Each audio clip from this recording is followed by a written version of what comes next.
Hi, Maina. I'm still busy with my West Coast arc. Oh my god, Jack!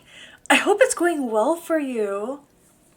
Welcome to PST, to the PST club. All the cool people are in this club because it's only 8:04 p.m. right now. But I hope the West Coast is treating you well. Must be very different from your other time zone and where you are, where you were.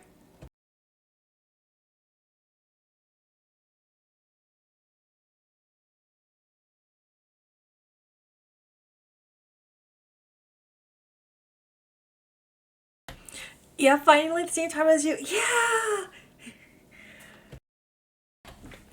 I don't have to worry about being hours behind everyone else. I'm just gonna drag you guys all back with me. That's the actual solution to everything. Instead of catching up with you guys, I'll push you guys back with me.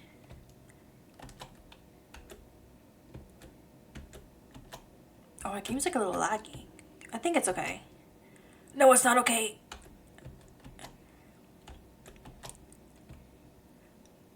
No.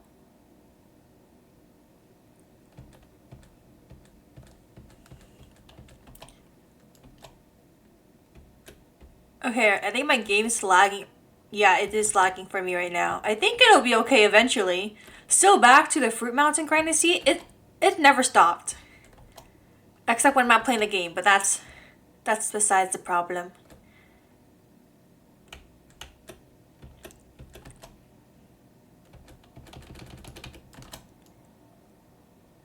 If my game keeps lagging, I might just try closing it and reopening it and see what's going on.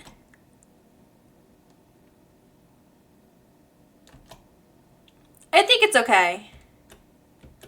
It's not, but as long as I can still get double Suika with this, I don't mind. Okay. I hope you guys have been well.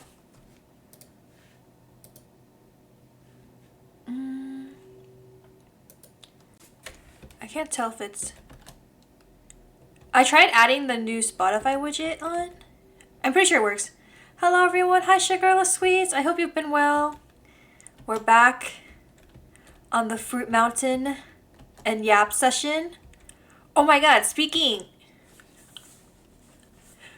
Now that you're here, I was suddenly reminded. I got a copy of that book you recommended. In my hands, I have the role-playing book. No, it's not a book about role-playing, but it's a book called Role-Playing that you recommended, the romance book. Yeah, been a little stressed, but other than that, been alright. No, it's okay, that's with me too, but as long as we get through this, we're okay. Oh, you really? Yeah. I got a hold on it from my local library, and I got a copy immediately. Hey, like reading the back of the book, they're 48 and 50, but they look so good. They look a lot younger in the cover, probably because of the cartoon style, but they look really good. I'm excited to read it. Oh, I'm so honored. I hope you enjoy it. I'm sure I will. I trust you guys' taste. I just haven't started it yet because I started a Adame before I got the book, so I'm gonna try to get through that one first. I feel like it's so up your alley. I'm reading it and I'm just like so shocked. I mentioned this earlier, I mentioned this before. It slightly gave off the recovery of an MMO junkie vibes. And like books with a slightly nerdy side like that, I feel like I would love it.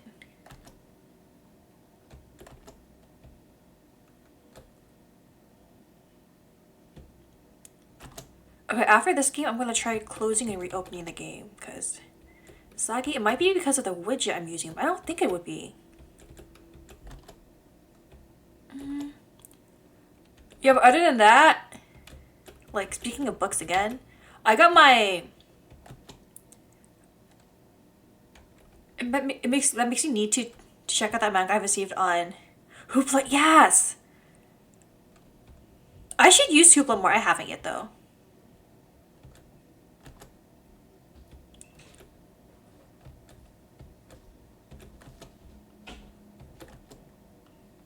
I'm just gonna wait for the ad to be over before I continue yapping.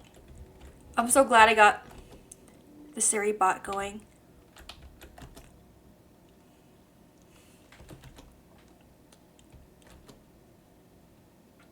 Okay, ad break is finishing now. Okay, I can nap again. Yay, back! Okay, sounds good, sounds good. But yeah, I know of Hoopla, I just haven't used it yet. I had to download it at some point, but I got used to Libby. I never really needed more than one app. But I know I should just in case. Because I know that Hoopla does more with audiobooks. And so far I've used Libby for all my audiobooks. But sometimes it gets frustrating waiting weeks and weeks and weeks for my holds.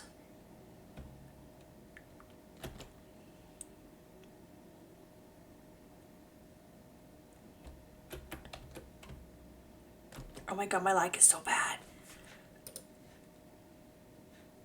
Okay, I'm gonna guess ignore me. I'm gonna close the game and then reopen it. So I will get back to Fruit Mountain in a minute. Let's see if I can close it. Open.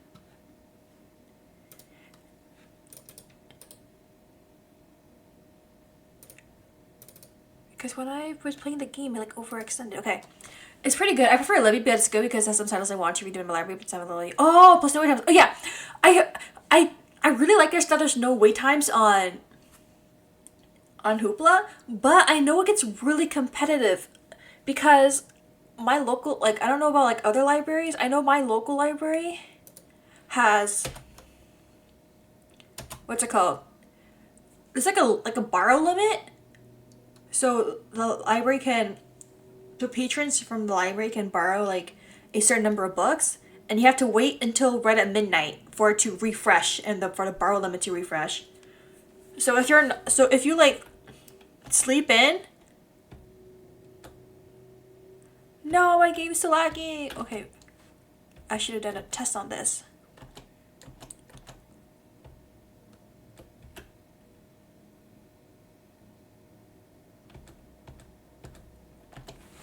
But I know for sure that I will be screwed if I like went to sleep early and looking at a book. So either, yeah, the biggest downside is a mandated limit of borrows. Hi Maina, hi Mango King. I hope you've been well. We're just vibing and chatting about whatever. It's been a while for me, so I was gonna stream a different game today, but I was like, you know what? I'll just read whatever. Or we chat and whatever. So far it's just been about books and time zones. And Fruit Mountain.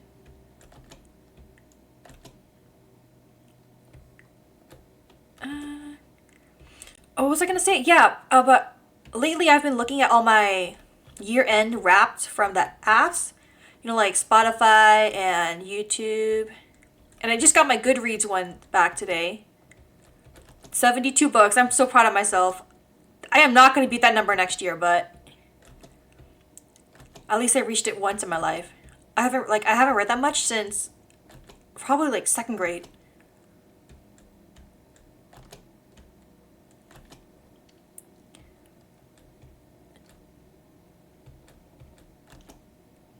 I'm so confused on why. Could it be the music? I never had this before.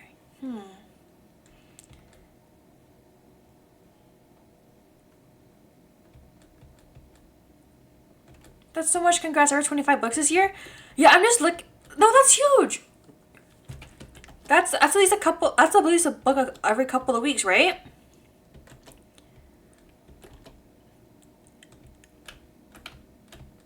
No, that's still a really good number.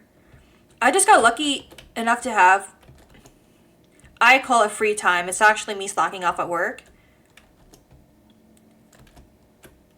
My goal was 20 books. I went over 5 books, which I felt proud of. Yeah! I feel like once you pass that initial goal, you tell yourself, oh, I can relax now. I reached my reading goal, but then I feel like it would push me to go over my limit even more.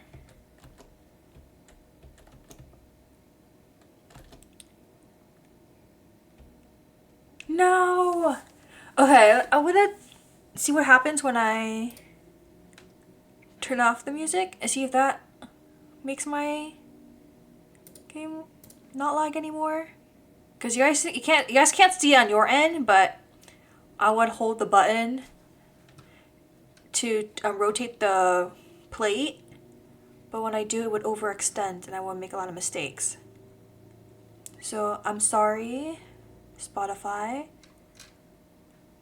Let's see what I can do real quick. Just give me one moment. I'm gonna pause the music. And then I'm gonna close. Maybe because it runs on Chrome. Okay. Take your time, thank you. Oh my god, my first day back in like a week. And I already have hide. Ooh, nice.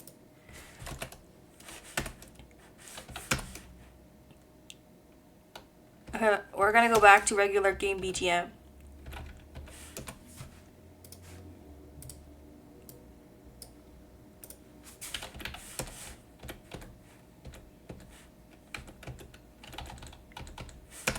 We're gonna go full Fruit Mountain mode and see how that works. I spent today working a shift, writing, and taking online class. I'm exhausted, haha. Ooh, you do writing? What kind of writing is it? Is it like research writing or?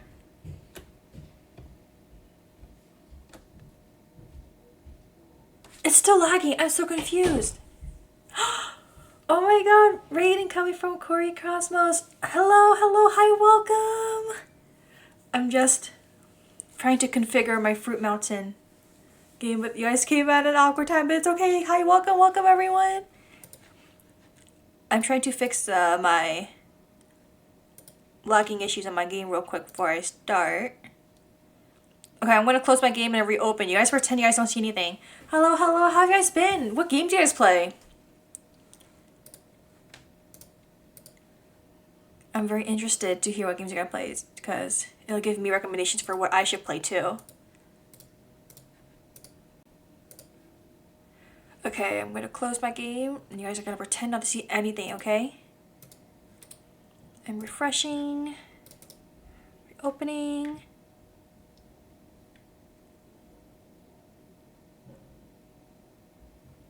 Because worst case scenario, I might just turn this into a regular chatting stream. Pine, a story of loss. Sad game. 1010 would cry again? I don't know if I'm willing to cry. But now you have me interested. Is it on Steam? Wait, let me look it up.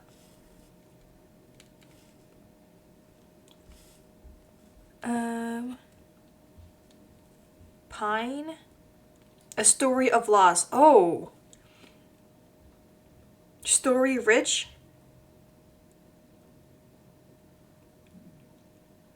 Wait, it's on sale right now. It's a really short game though with simple gameplay. That's what we love though. Like short stories that hit you in the gut. I feel like those are the most impactful ones.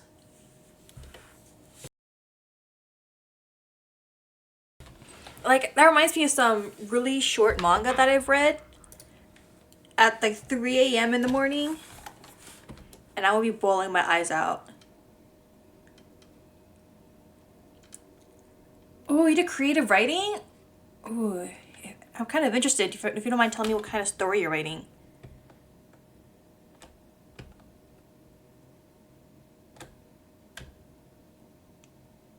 I'm just testing out my lag right now.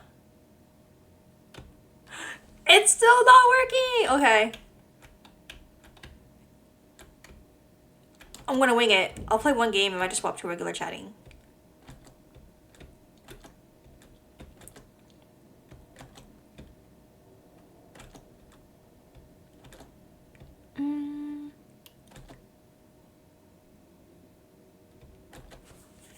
Like there was this one manga I remember reading.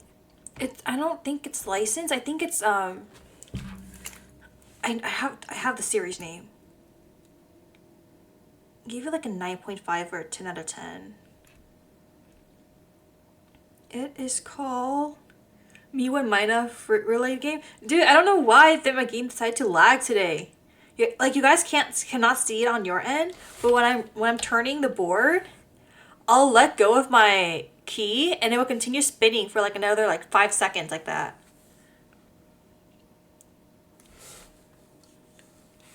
But yes, Fruit Mountain is my like go-to fruit game. I admit it. I admit it. But hi, welcome, Razor. You look, you look good. Spare me. I don't know what that means. So spare me. I wrote it because there weren't any martial arts YA novels in my library. My MC is facing her trauma of being attacked by a trusted adult by signing up for Brazilian Jiu-Jitsu classes for self-defense. That's a really, I feel like that's a really good theme to go off of. I know that from what I've seen in my local library, a lot of the YA novels are like contemporary modern day society coming of age stories, kind of like that, and how they eventually overcome things like that. So that's really cool to hear. Are you gonna try to get it like published and stuff like that? Because that'd be really cool.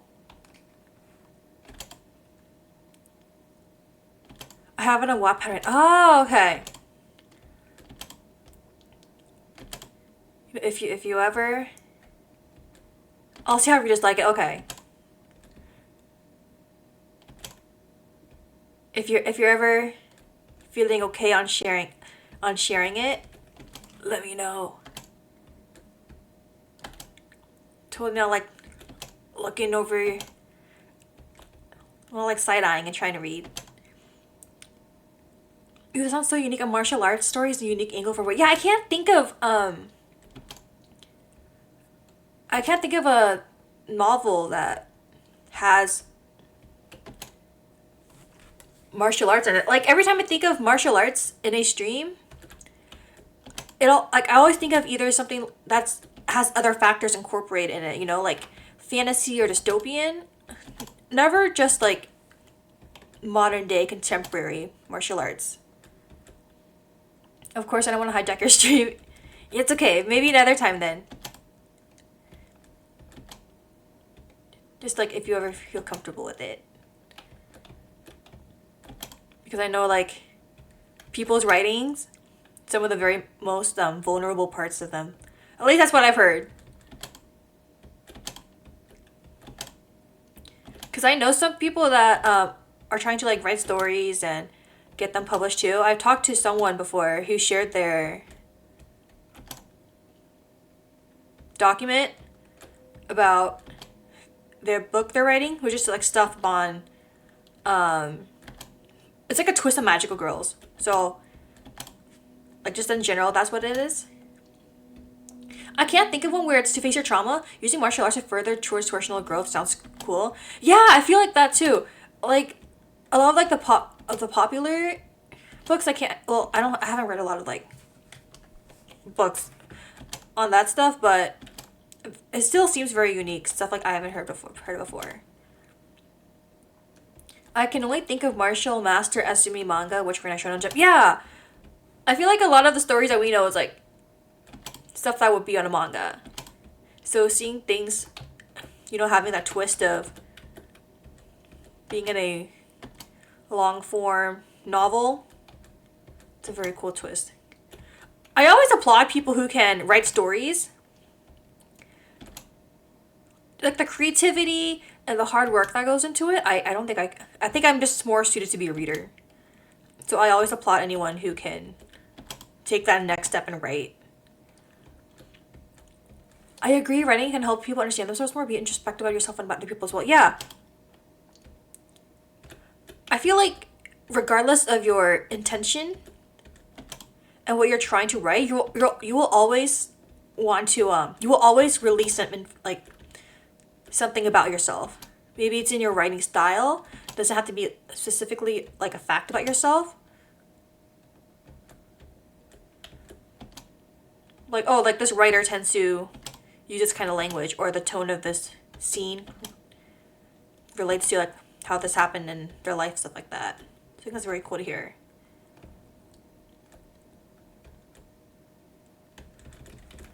Okay. Don't lag on me now. There you go. This makes me want to geek out a little because I'm a writer myself. Oh my gosh, you guys are all so talented. What the heck? Okay, Meg, okay. I'm gonna save this link. I'm gonna save it for later if that's okay with you. Oh my gosh, thank you so much for sharing your story with us. Okay.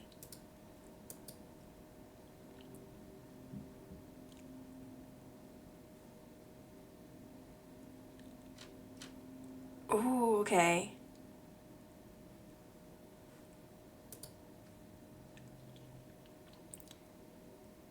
Here's the link, and I don't mind if you want to read it on stream. Just keep in mind, it's mature. I would. I think the only thing is I think I won't just because I see the trigger warnings. So, for the sake of like other people who might not be okay with that, you know, I'll pin this message for now, so anyone else who wants to read it can. But for the sake of like the warnings, thank you for adding the warnings too. I won't do it. As for the bookmark, yes. I love supporting fellow writers. This is your last warning, Maina. Spare me. Okay, after this game, I'm probably gonna go to just chatting because I don't have. This is my backup game, but it's lagging on me, so I'm just gonna yap after, and then I'll put the music back on after. But yeah.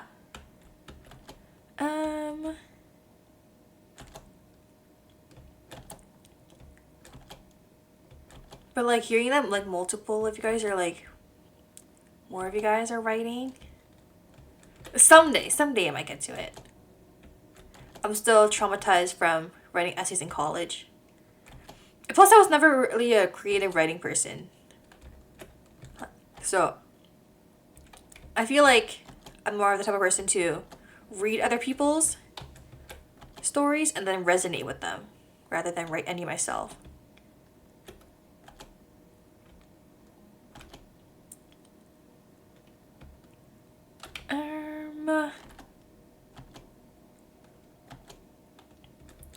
But I do think it's really cool that that's totally fun during streams, even just chatting.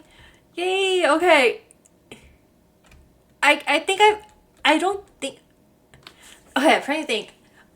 I'm pretty sure I've only done one just chatting stream. I just find it really awkward if I just sit and talk if I'm not doing anything else. I think I only did one just chatting stream, and it was me getting like anime manga recommendations, and I still haven't gone through them all. I think it's because most of them were anime recommendations, and I have to like set time aside to actually watch them. Because I know like most anime series have manga adaptations. I just like I'm the type of person that if it has an anime adaptation, I will watch the anime first. And if it has a manga adaptation, if it's just a manga, then I'll like prioritize the manga. Getting wasted in anime manga recommendations? I know! And my worst habit is I ask for more, even though I can't take more. Like, I'll sit here and ask for book recommendations for you guys. And I'll say, like, damn, everything looks and sounds so good. And then I won't get to it for like another 6 months. No! Okay, the game's over. Give me some time to swap over. I did not prepare any just chatting screen, but I'm gonna yap while I swap over. Because instead of prepping that... Oh, speaking of things I prepped, I downloaded, what's that called? Spirit City Lo-Fi Sessions? I think it's one of those apps that let you... As the Pomodoro timer, so I was thinking about doing some, next year, just like co-working reading streams, or like working streams, because I am going to grad school next year. Okay, I'm gonna swap to my just chatting screen. I just hope it doesn't look bad. Yeah, that's a good game for that. I know I could do that. I could do that right now, but the thing is, I want to focus more on yapping. Let's see. I have Fruit Mountain. I have Puyo Puyo. I have Ensemble Stars. I didn't set that one up though. I'm just trying to see if there's anything I can do other than just chatting. Mina, do you ever root for the villain in stories? Sometimes they're really compelling. I feel like I tend to root for the. I think it depends on how they're written.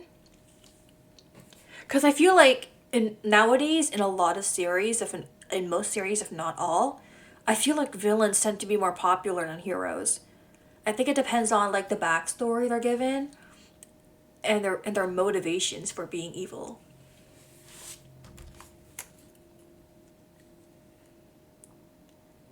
Because there's that one saying, like the hero will save the world and protect you, but the villain, like in the romance sense, like the hero would save the world that you live in, but the villain would be the type of person that would like burn the world for you. You know?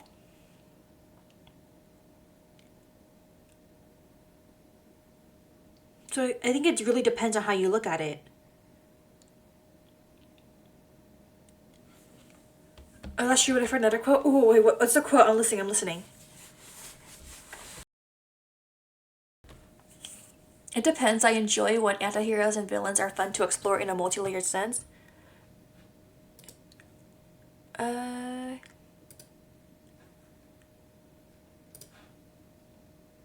So my just chatting screen doesn't look really weird. If I'm just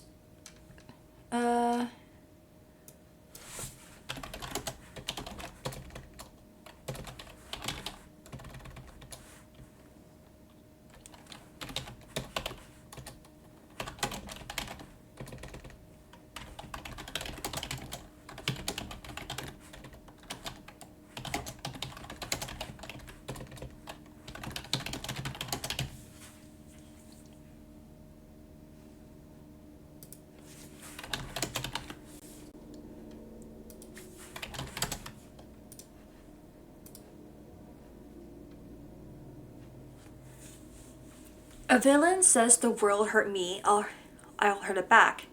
A hero says the world hurt me, I'm not gonna let it hurt anyone else. Oh, I have not heard of that one before. Okay. I'm going to switch my just chatting screen. If it looks weird, just spare me. I might switch back and forth to copy and paste my copy. Do I have my... Yes, I do have it. Okay. Do I even... Oh, I forgot to copy my... I forgot to put my chatting screen here. Darn it. Okay. Paste. Okay, I'm going to be doing things back and forth. Just ignore me for a minute.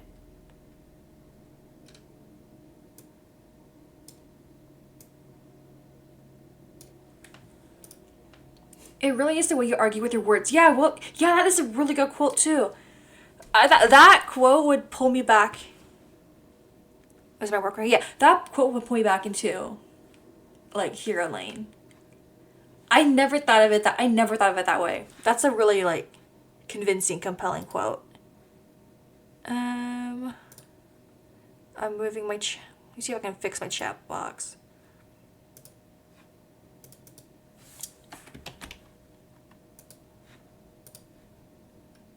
If not, I am going chatless.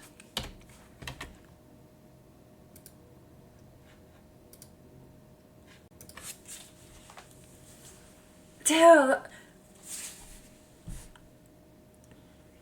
I'm trying to think like what to say more about that. But that really is a good quote. It makes me want to look up more now. Because I'm the type of person that would just look up a bunch of quotes and just like sit and like think about it. That's okay. It's enough that you found it helpful. Yeah, it really it changed the way I think about heroes and stuff like that.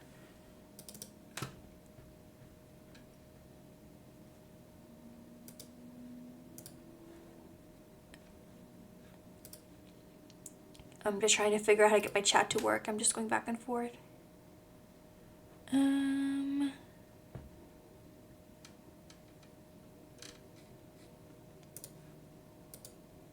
I guess not.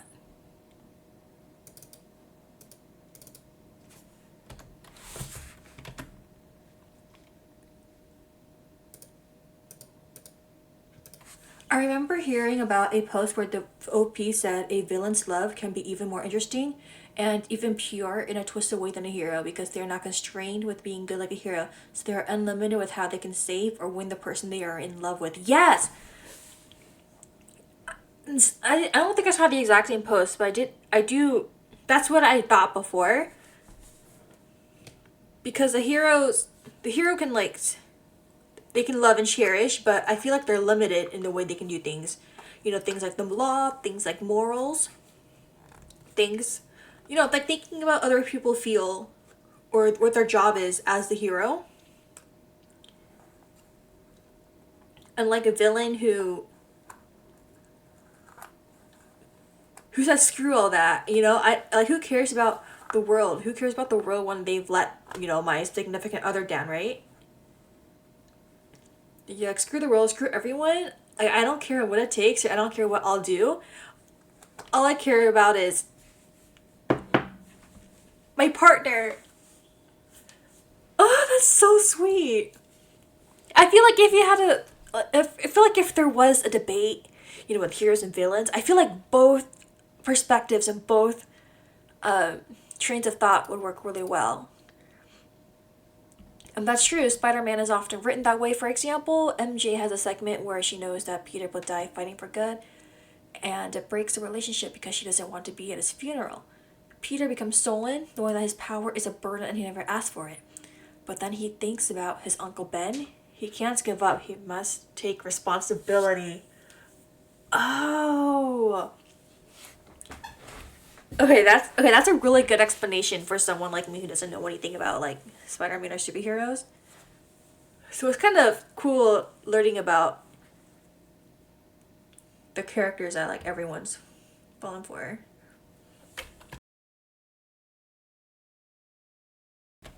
That definitely is an interesting way to look at it from a hero's perspective. So it's like, yeah, like being torn between, you know, your responsibility and the person you cherish. But it is always interesting how they handle or overcome that. Like sometimes you overcome it, sometimes you don't.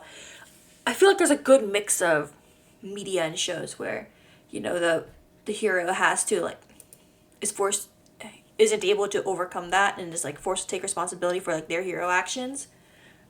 And then like someone like the villain could swoop in, while other stories have the hero being able to do all that.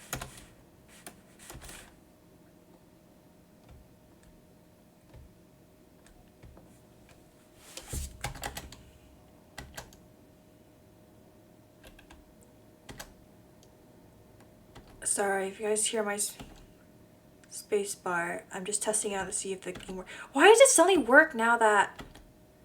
It's okay, I don't need you for Mountain. But that really is an interesting way to think of it. I never thought of it. Like both ways, I never really thought of it as like deeply as you guys are doing right now. Because I feel like growing up I did... maybe I did. I'm trying to think about, like, did I ever have a phase growing up where I preferred, like, the protagonist, the hero character? I don't think so. But like, now that I'm, like, older and here, I do, like, understand the appeal in both. Heroes definitely have to hit rock bottom for their victory to be greater. When we hit rock bottom, push through the pain. If you're in pain, it means you're alive. I feel like I've heard a quote like that before.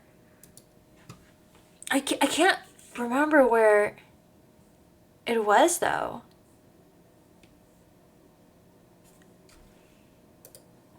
Like especially like both parts, especially the latter. Like when you're in pain, it means you're alive. I forgot where I've heard that part from, but that's a really good way to look at it too.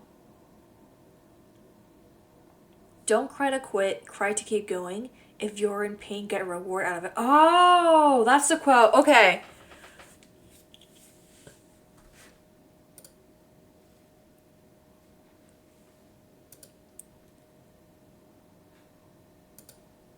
That reminds me of why Tiger and Bunny is the only and best superhero anime I watch that I still love even today. I've heard of that one. I just haven't had the chance to watch it yet.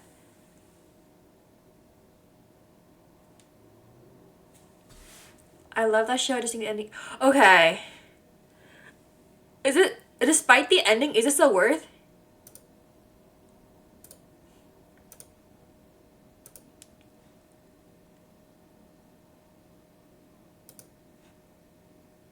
Okay, I'm gonna put the music back on. Because even if the chat doesn't work, I hope something works. There were actual stakes for the superheroes and it felt so realistic. Okay, you guys are making me want to watch it now. I'm not gonna say I'm gonna have time to in the next year, but I have a mutual that really loved that. Discord night? Someday. I still need to make a server first. I want to, just haven't thought about like moderating and stuff like that.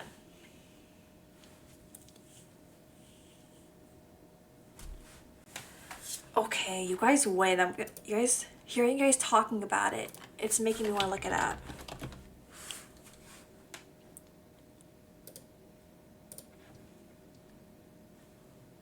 Jetty.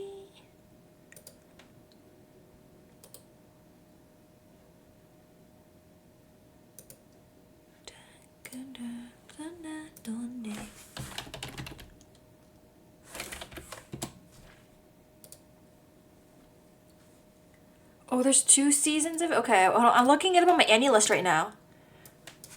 I'm getting FOMO from you guys talking about it. Tiger and Bunny.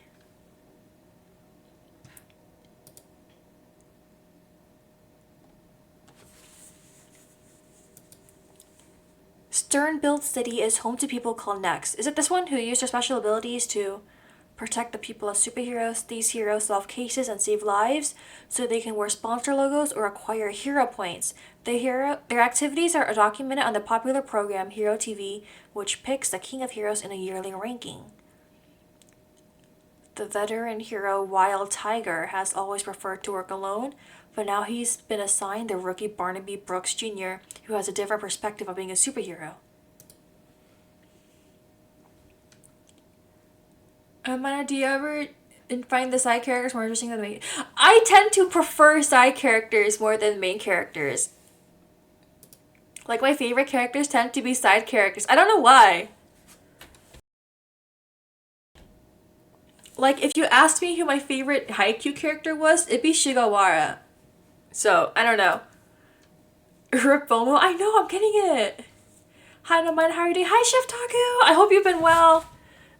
I'm just gapping right now. I tried playing a game, but the game didn't work. So then I swapped to just chatting.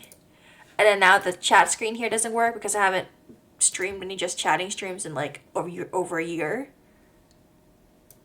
But it's okay.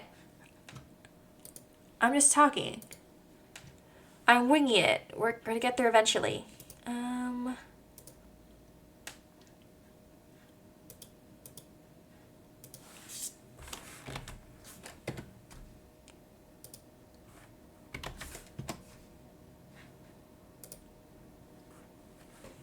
Let me try copying it.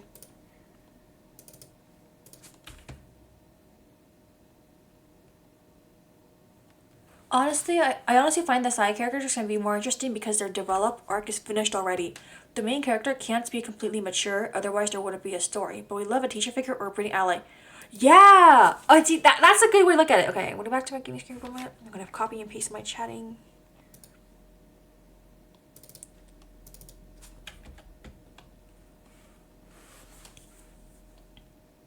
Like, now that you think of it, now that I think it, I feel like I have 0 brain cells, and I hear you guys talking about, like, making, like, really compelling points. And now I understand everything.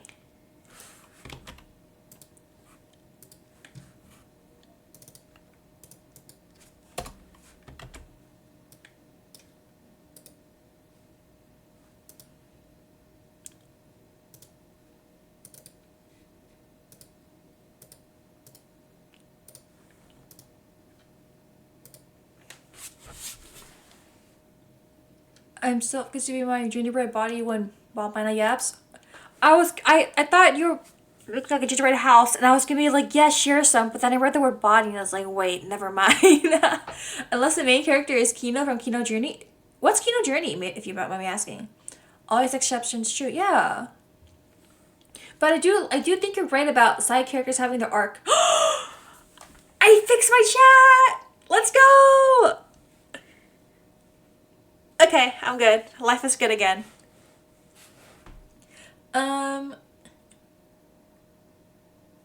MC has to be imperfect, otherwise the story will be boring. Yeah. I mean, there has to be like a beginning, middle, end for that. For the hero's arc. You can consume my leg? I think you will need both of your legs. It's okay. Kino's Journey is a story about Kino's journey. Okay, wait, let me add Tiger Money to my planning list first. How many anime do I have on my planning list? I have 271 anime on my to watch list. That's something.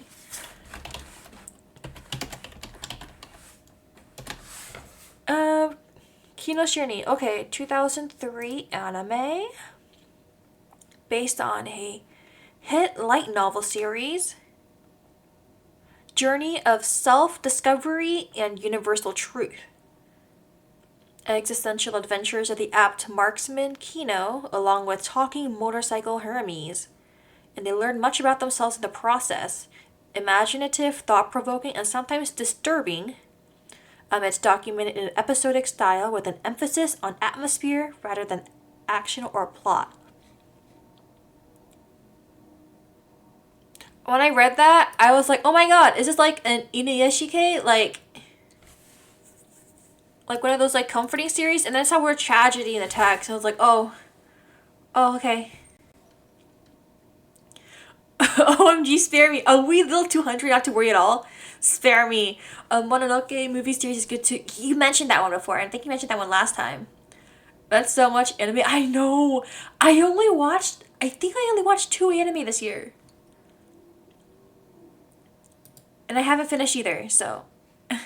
But Kino's Journey is honestly one of the series I really like and got me thinking a lot. Basically, she traveled to town and she will never stay more than 3 days. Oh, okay. That's very interesting.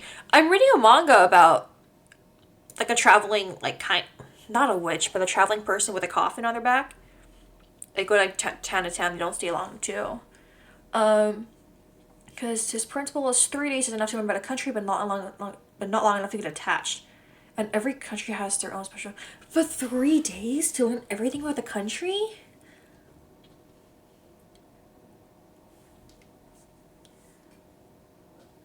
I'm just thinking like, how would you learn about the U.S. or something like that? Kino's travel Instagram must be popping. Dude, travel Instagram and like travel TikToks, that's my guilty pleasure. I like the dream, people are saying it's about like 25k. You need to just not 100% sure what I saw online. 25k is enough to travel around the country because a lot of countries are on the affordable side. But the time, you would have to quit your job or like find a career and travel full time. Oh, it's more like a town than actual country. Okay, because I was thinking like, how would you get through like the entirety of like Russia or the U.S. in 3 days? But damn.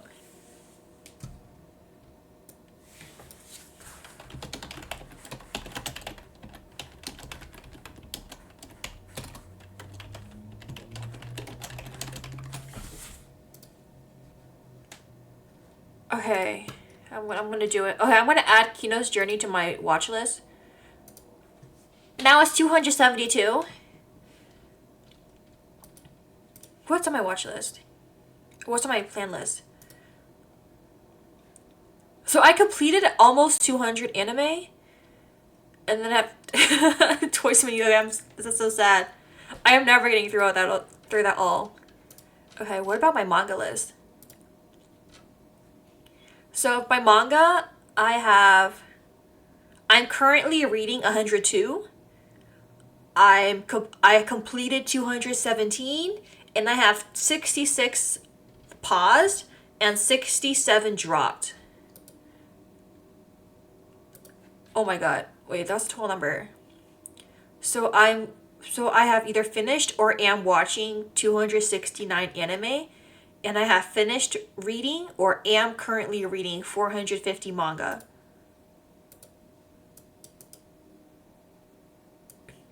And I am at 17,499 chapters read. Am I good?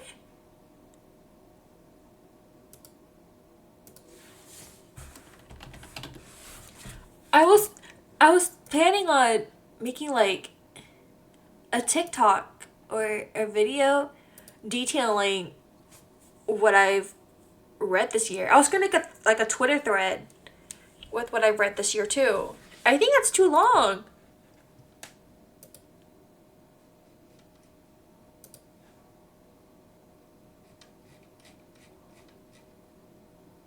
Oh my god.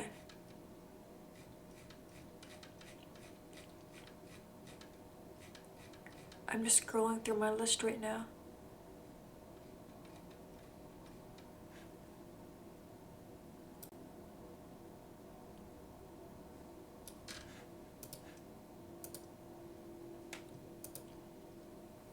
Are there any that stand out as your favorites?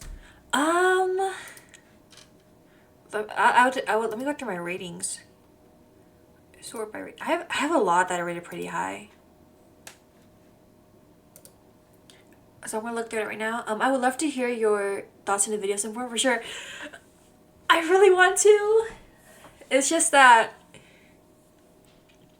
short form videos are like always my best way to go because I can get a series like knocked out of the way, and it would only take like a day to like record and post that. But you also really want to get into longer form videos. But I have to divide my time, you know, either like streaming or recording something. We'll see, we'll see. 2025 resolution for sure. 2020. I bought a planner for 2025. I am so ready to bust them things out. But honestly, I can't remember Mr. Kino's journey. I just remember really liking it. I feel like that's me with so many series. Because whenever I go to Barnes and Nobles with my friend, I will be like, I'll like point at different books and series and just say, hey, I read this one, I read this one, I read this one, it's really good. And then my friend be like, hey, what's it about? And I'll just like stare off the space and reply, I don't know. Just read it for yourself. Trying to play off like I don't like actually remember it. Maina, sometimes I'll like something so much in terms of media and literature, and then I recommend it to someone, they go like, man, this was ass.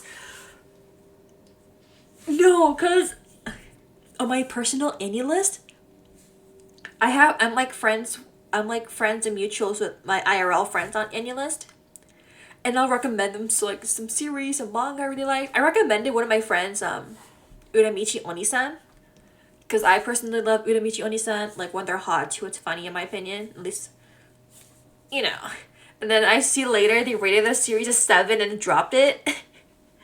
And then I recommended another friend's science fell in love, so I tried to prove it because it's like a nerdy romance that it's very silly. And when I recommended it, I saw they really liked the first 2 episodes, and after that they're like, this is ass. And I'm like, no. Unfortunately I relate to you so hard on that. But it's okay. They like my other recommendations, so I think. We'll see. All I know is recommending manga to people for people to recommend their anime to me. Yeah. You miss 100% of the recs you don't recommend. Yeah. I'll take that. I tried. An attempt was made.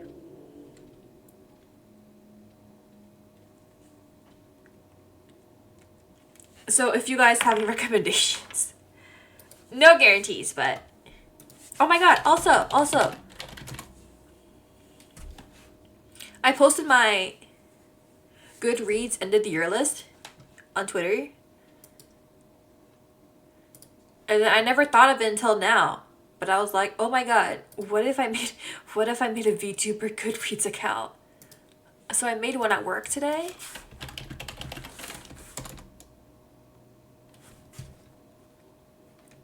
So I'm gonna like post more of that next year.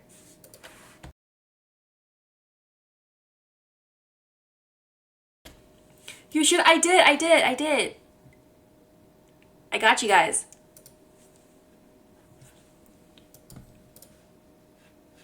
Let me see if I can get the link going on.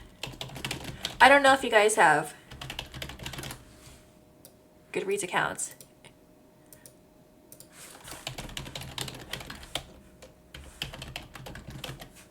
Because I have Goodreads and I have Storygraph. I use Storygraph for the statistics, so I'm not gonna make a VTuber one of that one.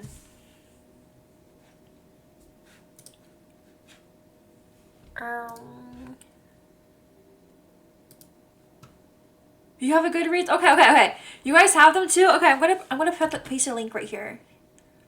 My username is Maina Lilac. This should work.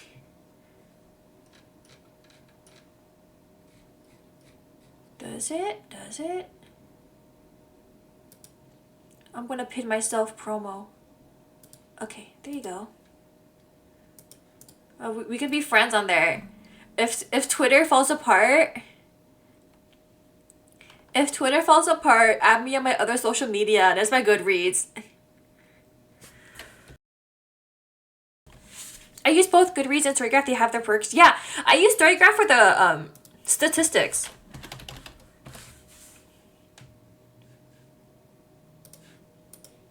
What are my stats? I should go rewatch Kino Journey. Do it. Rewatch it and then tell me what you think of it. Then I'll watch it myself. No guarantees. But I'll think about watching it. We'll see.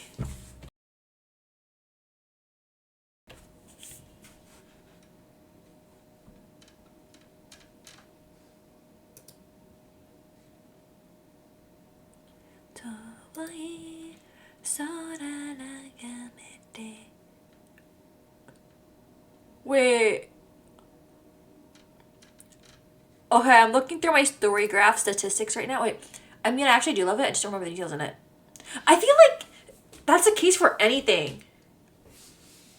For almost anything. I say almost because I accidentally found myself on Hamilton TikTok and I realized I remember the lyrics to most of the songs, even though I was into the musical back in like 2016, 2017. I was so surprised. Like, what do you mean 7-8 years later I would find myself on Hamilton TikTok and then remember most of the lyrics? But I think anything other than Hamilton, from a long time ago, I forgot about it.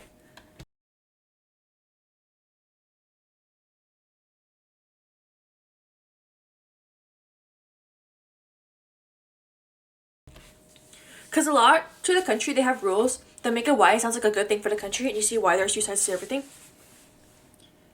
Yeah, I feel like that's the case for it.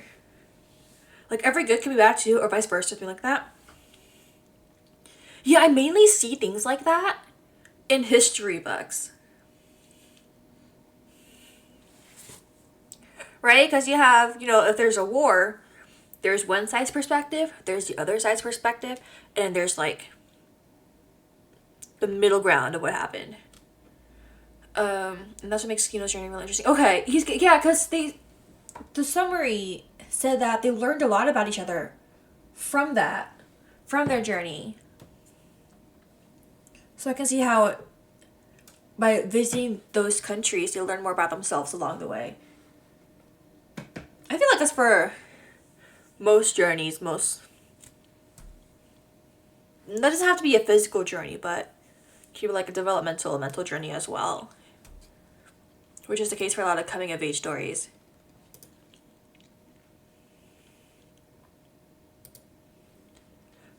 Okay, I'm looking through my Storygraph right now. My biggest mood is dark books. I thought I preferred happy books. I guess not. Medium pace, fiction.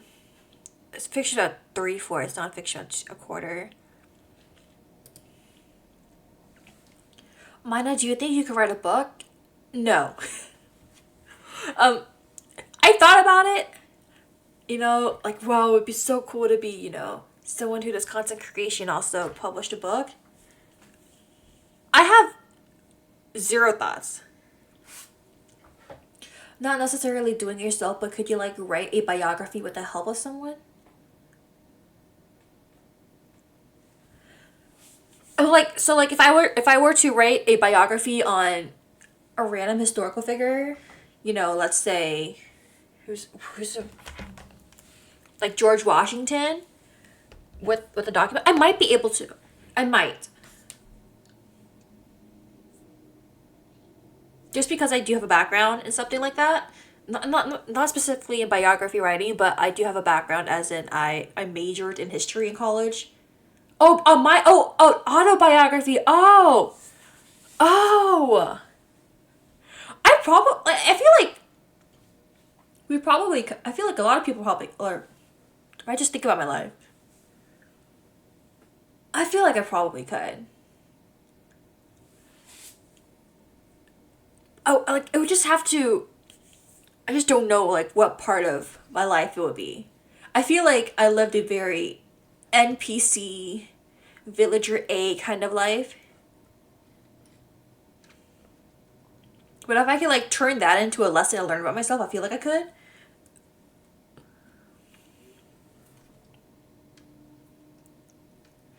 I see a lot of books on serial murder cases and are Goodreads, so that checks out LOL. I would be too scared to read those books. I don't know why I love true crime books. When I grew up in elementary school, I used to stay up past my bedtime watching Forensic Files with my parents. And then growing up, I used to watch Stephanie Sue back when she did those mukbang videos. Like, I know why she doesn't do them anymore, but I will do admit, I watched those back in the day. And then eventually, over time, I would find books about the cases she's mentioned, and I would like learn more and read more from there. And now I just I inhale them. I feel they're very interesting. I will say people are interesting. Okay, I look at one of the country in Kingdom's journey, a country where no one used to work. I wish it all started in my child. I feel like that would be how I wrote my biography too. In the country, the technology got so advanced that no one needed to work. So the people in that country just work stuff, like see how close it can get to the paperwork calculation that was already done by the machine. So this is ironic in a sense, as such things were probably created to make life easier and less stressful, but just wound up making them want more stress, all in the blind pursuit of money self-fulfillment. Yeah! So they made those machines to not do any work, but they got so bored they do work, just do the work. I would just raw and play League all day, man. They're missing out. They should be introduced to like Fruit Mountain. Yes. But damn, like writing a biography about myself. Because something like my own lore would be like one thing. Because you could use your imagination to make everything you wanted in your lore, or in your story, but your autobiography, you gotta like self-reflect a lot. I feel like I would have an existential crisis or two, I feel meaningful work is where it's at. Humans are made to be useful. While it's fun to pursue pleasure, the real gratification comes from knowing your purpose in life. Ooh, that's a good point. Once you find out like what your quote unquote purpose or passion is, I feel like you would enjoy the work you do a lot more. As long as you take breaks, as long as you keep yourself on top of things mentally too. Because like I love my IRL job, but I also like to take breaks and distance myself from that at times. So apparently the symbolism, according to Wiki, is this country is a metaphor for Sisyphus, the king of Ephyra. In Greek mythology, Sisyphus tied up death so no one would die. Is that yeah, as punishment he was cursed to push a rock uphill every day, only to watch it fall down at night. The people made life easier for them, only to cause stress on themselves. I know that myth. I think it was in Circe that was mentioned. I think so.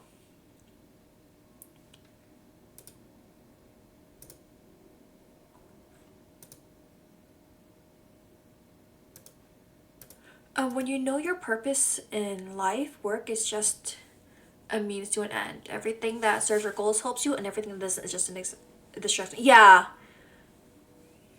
that's one way to look at it. Ooh. Man, you guys are like coming up with like smart people words. I didn't expect to do this much thinking, but I like it. It's like recreational thinking. When you know your purpose in life, work is just a means to an end. Everything that serves your goals helps you, and everything that doesn't is just a distraction. See, that's also a really good quote.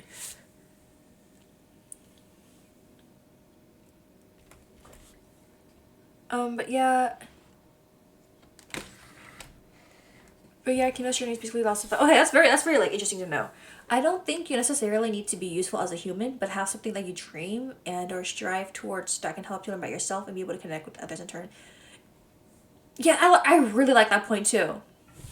Because I think everyone has different definitions on what useful is.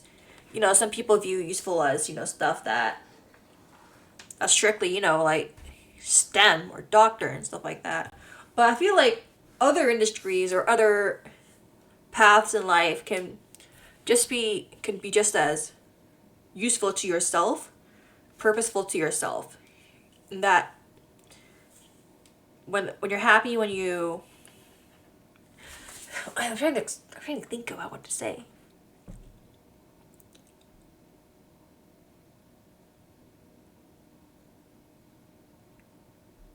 When you're following your passions, you don't think much about like usefulness.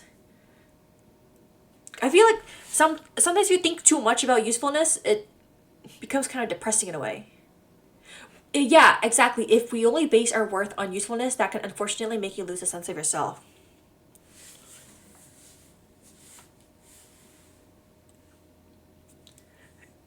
Yeah, because thinking only about usefulness, like, is it your definition of usefulness? Is it other people's definition? I feel like if you would overthink it, it won't end up good in the long run. Damn. It's very interesting to hear everyone's perspectives. I'm just nodding along to everything, right? If you guys can't tell.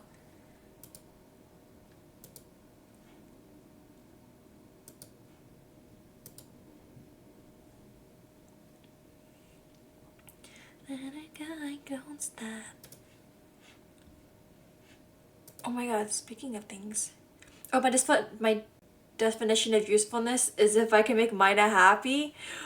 Oh my god, you guys are. Okay, that. That caught me off guard. We were talking about like philosophical stuff up till now. And that's so smooth. What the heck?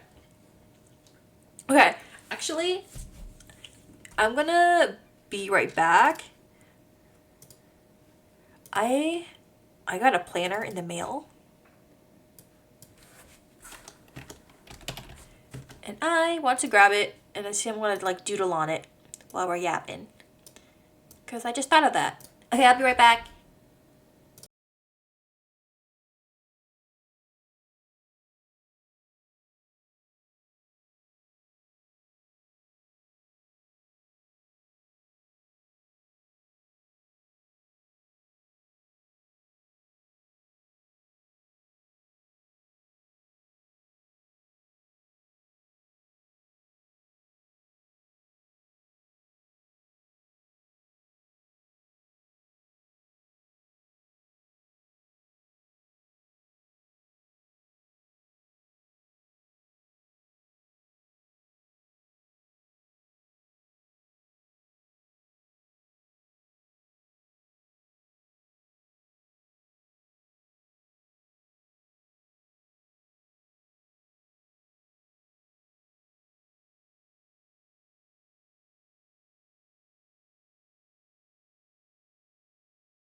Okay, I'm back. Oh my god, there was an ad while I was gone. That makes perfect. Okay, that's perfect.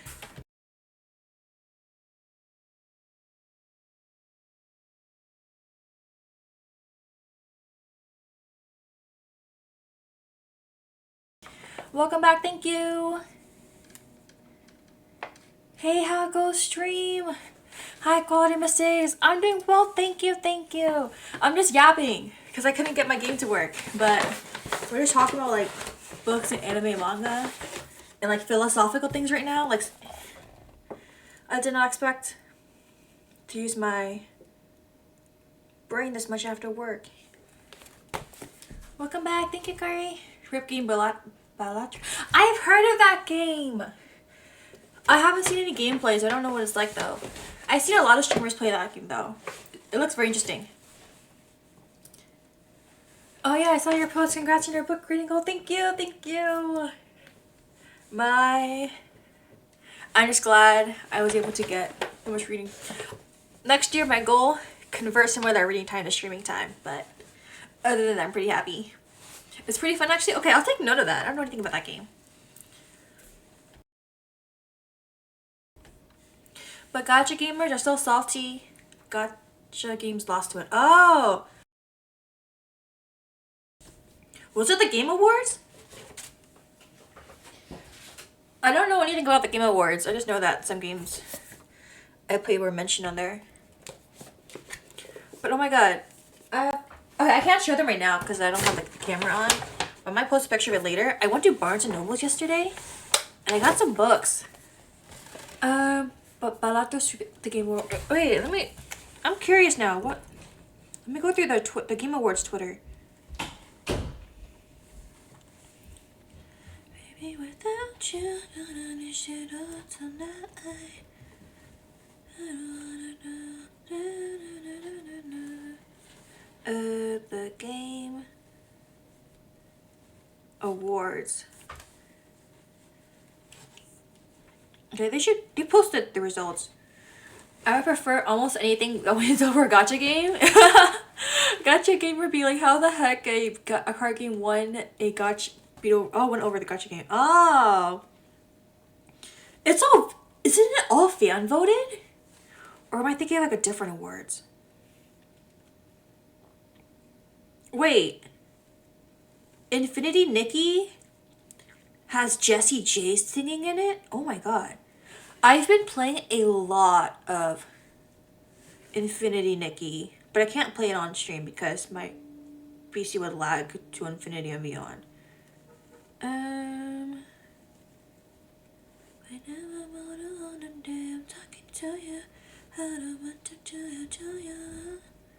Game of the Year is Astrobot? I don't think. Well, I'm curious. What is Astrobot? I do feel salty about Silent Hill not winning anything. Oh, 70 to 90. Okay, I had no idea. I think I mistook that with the VTuber awards. Normie Mina moment. I know. Okay, with like anime and manga, I'm definitely not a normie, but I feel like with video games, I 100% win.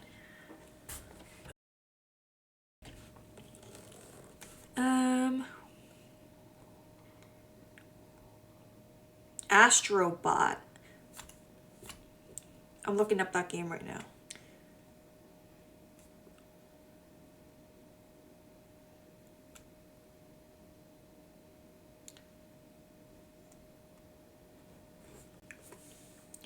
Which is why I'm mostly happy that they got nominated for at least half the game to feel appreciative of their efforts.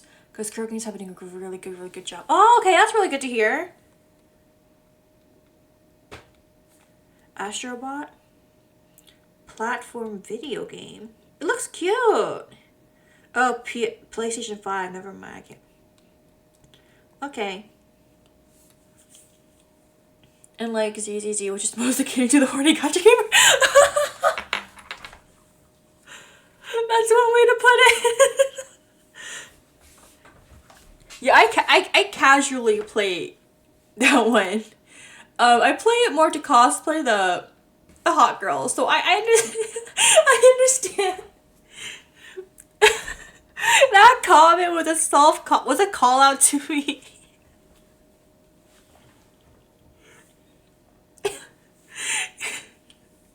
I guess I bought the Jane Doe and I bought the Yanagi cosplays just because they're hot.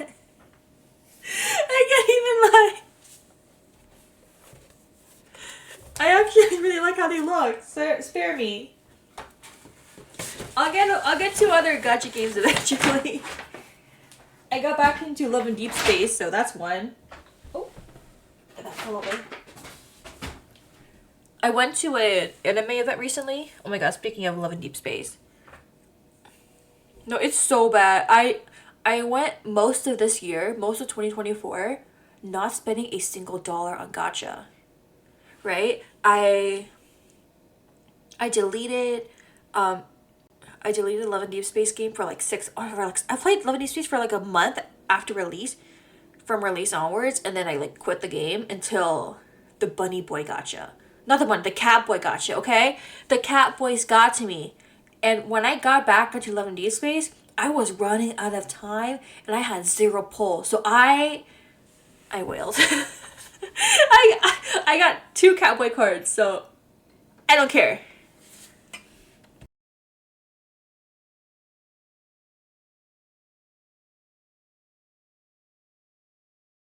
I will not let the fact that I just power crept all their standard banner and just a few big patches. Mina, no, you must resist the gotcha sign. I know. I spent like redacted dollars on it, but like I'm free to play now. Okay? I'm still free to play on Honkai Star Rail. I'm proud of myself for that. If they're already being at this point, yeah. Games just be doing their own thing. Do games learn? I don't know. And they basically use Arknights as their mini game. I see a lot of stuff in Arknights. I still haven't played that game. I don't know if I will, but I think the characters are really pretty. I'm opening the packaging from a new planner right now. And then I don't even want to imagine where they go over there. Yeah, you just gotta like sit back and see and judge. I feel like at this point a lot of people do that. Okay. Creator opening ASMR. I don't know if you guys can hear it. I like the like they're already blatantly copying art and making map. Where they go from there? Yeah, games. They get like I don't like. A lot of things are happening. A lot of games are being released. A lot of designs are happening. I don't know. Okay. So for my so not to sound like Hatsune Miku gacha game, only gacha game for me. Is it Project Sakai or like another one? Project Sakai is the first one I thought of. Like on one hand, yes, they're trying a lot of things in the game, but why are they trying a lot of things in the game? Maybe they noticed their current player base like leaving or something. They're like, no, come back. Project Sekai, yeah, lol. I used to play Project Sekai. I played Project Sekai ever since the beta testing for the Japanese version. I would go on that app, I would go on that game for the live performances, and I would record fan cams of Tsukasa because I love his voice actor. So I played the JP version for the longest time. And then when the English version came out, I was so excited. And then I played... So I dropped JP for the English version. And then when the first Wonderland Showtime event came out, I spent a couple $100 on the gacha for Tsukasa. And I got everyone except him. And then I got pissed and I quit. Oh, on the other hand, it feels like they lack any solid identity where they want to be. Yeah, I feel like some games they try too much and then they just like lose themselves. I very much feel that way. Okay, my personal opinion, okay? That's me with Obey Me.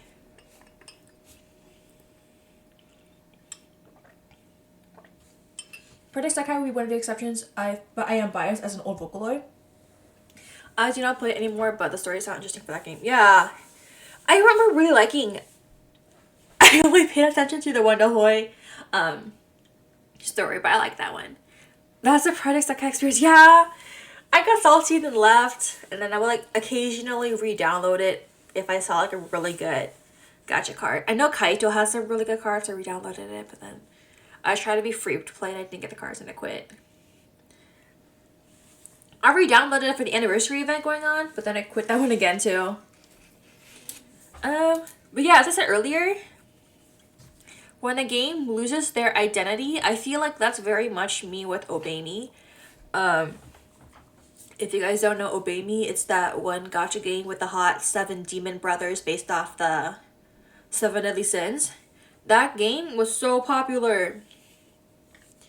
It had like a solid story, solid art. I really enjoyed it. I had characters I liked.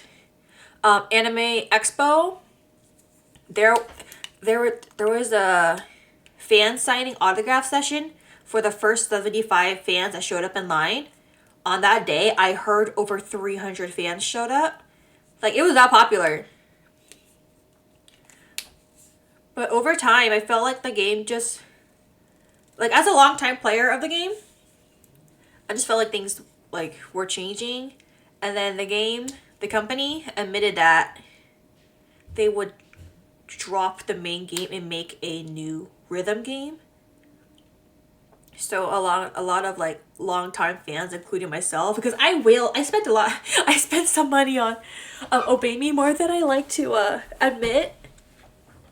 So all the money I spent on my gacha and event cards and grinding, it felt worthless to me.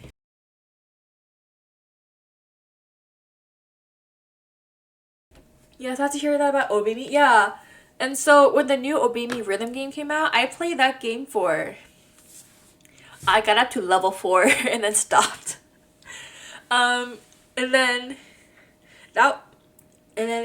Obey Me was back at Anime Expo, and they were offering they were hosting interviews. Like, fans could apply to be interviewed for the game. And I applied even though I was level 4 account. And I mentioned, like, I was like, hey, I played both the old Obey Me and the new game, kind of. And they took me in for an interview, and I talked about my experiences with the game. I told them about how I was kind of bummed about losing my progress with Obey Me. And I was like, okay, maybe they'll take my feedback and run with it. And I don't know if you guys saw this. I think it was last month or earlier this month. The game announced that they were ending. They were not ending, but they were like no longer going to continue with the story in the rhythm game. So that's 2 games that they semi gave up on. So they said they were going to expand to like overseas events and other projects, but I feel like if this entire franchise branched off from the game, then the game should still exist. But that's just my opinion. Okay, I'm done ranting about Obey Me. But I will admit, I still have the game downloaded. Dang, that's so unfortunate. Yeah. Let me see if I can find the post.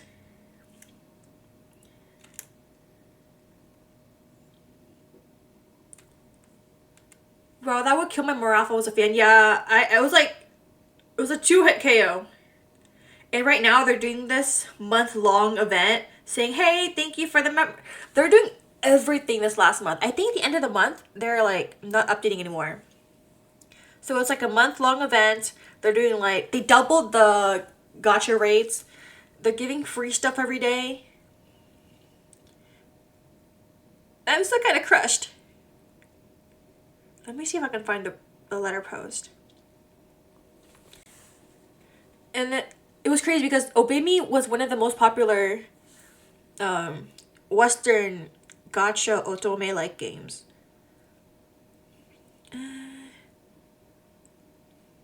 Yeah, at the end of November, they posted about it.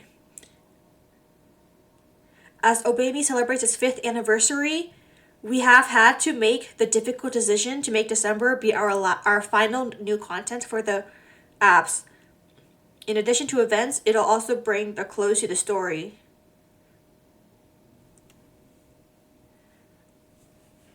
So that's the adventure of me and Obey Me. But I feel like I think most of my other games are still okay. They lost sight of their initial goals, it sounds like, unfortunately. Yeah, a lot of people were talking about, like, that's the downfall. Well, like, I feel like that's for us to comment on later on, because I know at Anime Expo earlier this year, I didn't go, but they had a 3D concert. So I feel like they have an idea of where they want to go, but I also feel like they forgot where they've been or how they got the fans in the first place.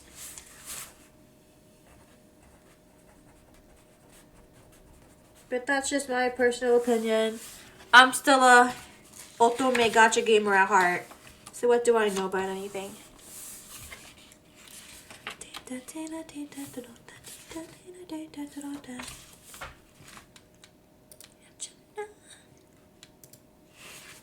I think most of my other games are okay. Like the games that shut down in English, you still have a Japanese version, so I'm not too bummed. I think the only ones I'm active on right now: Mr. Love, Queen's Choice, Ensemble Stars, and Love in Deep Space, and Infinity Nikki. But if you guys haven't played Infinity Nikki, I would recommend it. Like, when I was growing up, I grew up playing dress-up games on, like, those websites. Like Girls Go Games or Roy World. Stuff like that. It was like, I think they're like Adobe Flash dress-up games. I'm not sure. But when I played one of the previous Nikki games on my phone and did enjoy it. But I eventually, like, got lost in it. I was thinking about some on the fence about it. Yeah, it's one of those, like, open world games. And it's your PC needs to be able to run well in order to run it, I think. It's like, but I would say the difficulty level is, like, perfect for me. And I'm really glad I played Infinity Nikki on the PC before I played on my phone.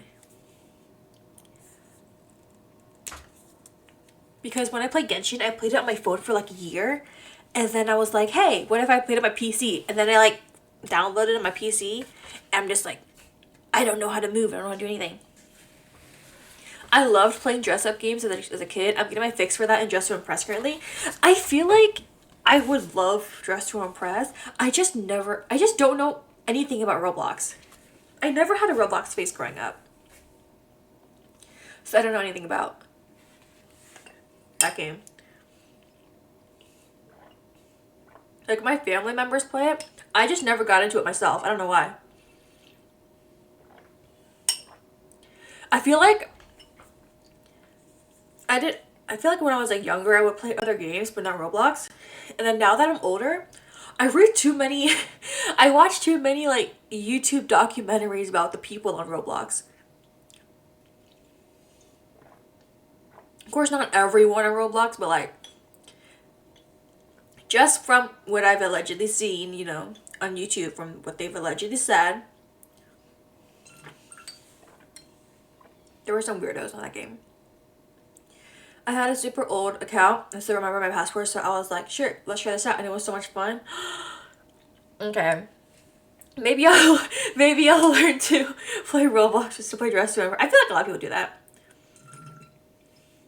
Whenever I go to my library and pick up books, at the computer section, there's always, like, a lot of, like, elementary school kids playing Dress to Impress. And then I think of, like, people online who play it. I'm like, damn, you're, like, 22 and you're playing with a 6-year-old.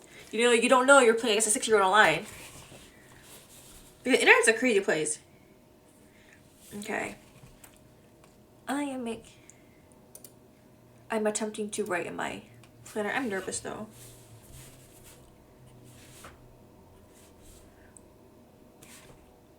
Oh my god. Yapping while making my 2025 planner. That's so cute.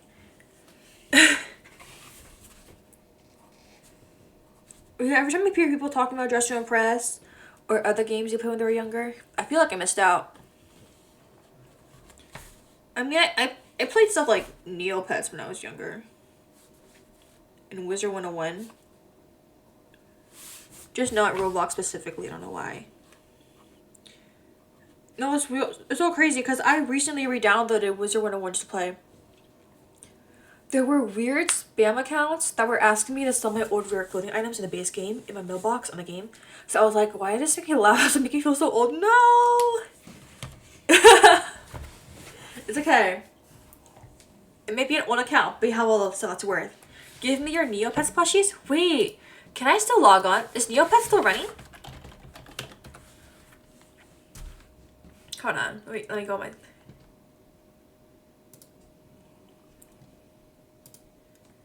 I'm so curious. Neopets is 25?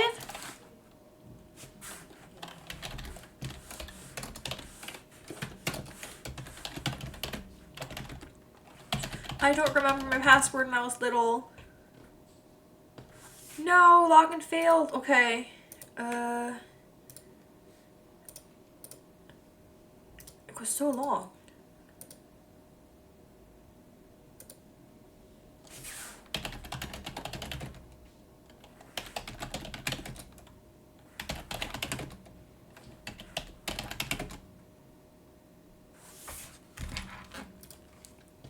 Is Wizard 101 still going? Yes! The game is still ongoing. It's still active.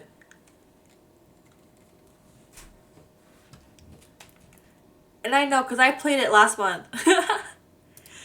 Yes, I played Neopets so much as a kid, so I have to check my old accounts to view my pets and buy clothes. I'm trying to log on to my account right now. I don't remember, though.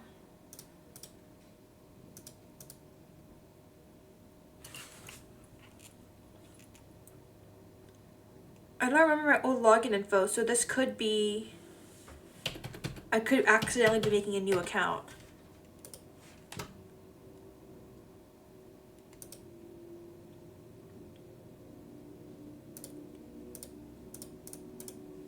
Oh no!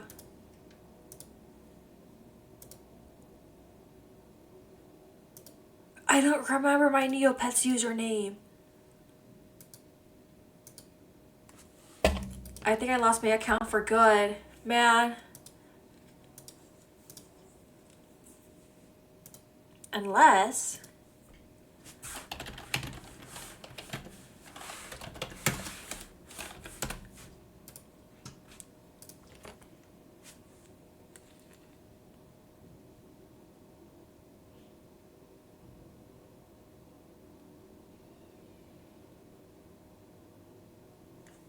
Yeah, I don't think I have it. It's okay. Yeah, I usually play things like Neopets and like Pet Park and stuff like that. Back when I was a young villainess, back in the old days. If you still remember the email you put in, you may be able to retrieve your old account. I unfortunately lost some old accounts because I didn't log for so long. Oh, I feel like that's me right now. It's been like a decade for me. No, over a decade.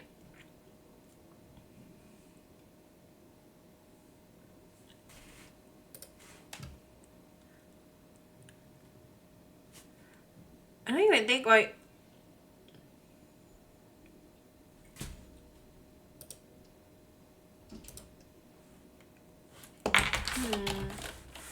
I don't know why I'm trying so hard right now.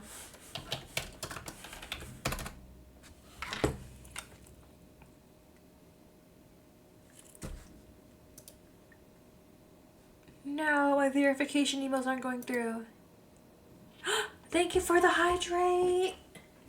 Hurry. I'm going to bed now, but have a good rest of your shopping stream. Bye bye. Thank you so much for dropping by. It was so nice getting to yap with you about everything with everyone.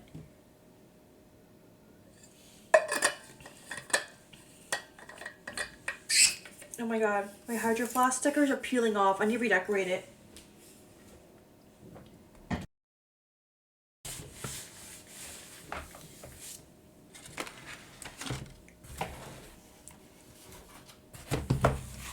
Okay, I'm going back to the...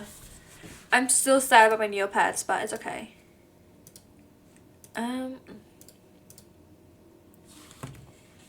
It's okay, I don't need Neopets. Probably living his best life without me. I don't know how that works.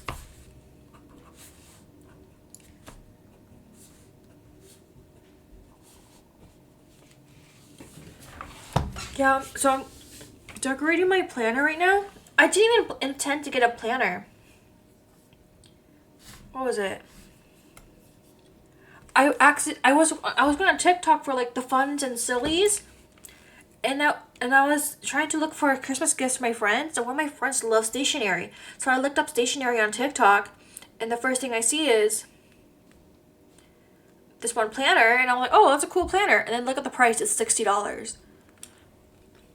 It's like a Hobonichi planner, I think it's called. And I was like, damn, what's a nice planner, but it's like so expensive.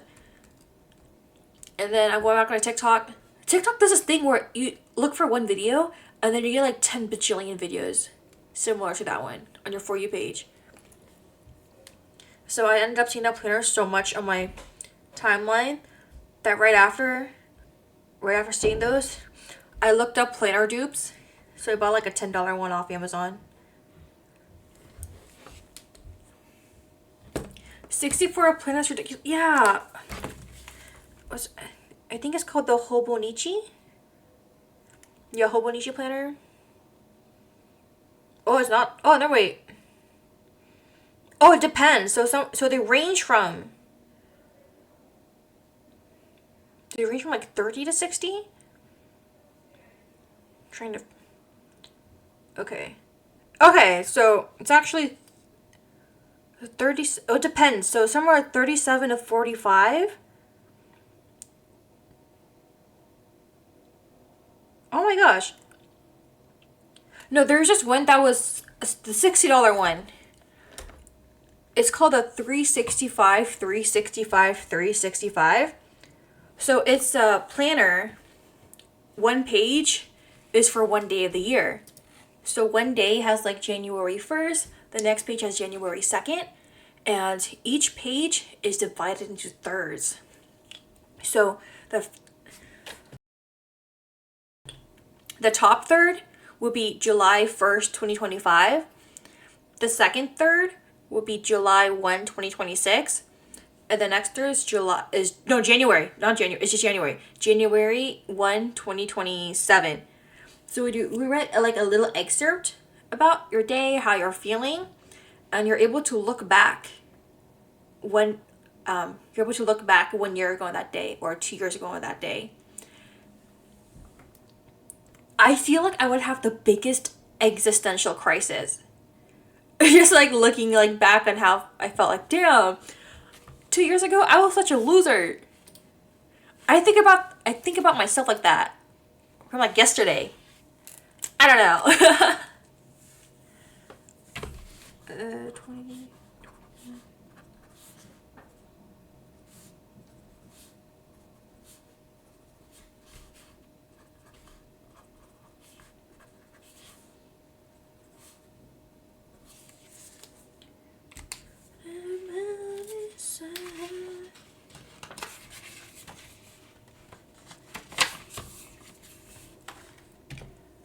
But yeah, like going on stationary TikTok is so dangerous.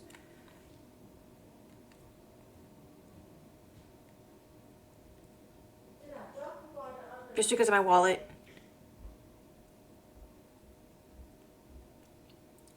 For me, it's like, it's a mix of stationery. It's a mix of books. Hamilton for some reason right now. And seafood boils. That's like most of what my TikTok For You page is.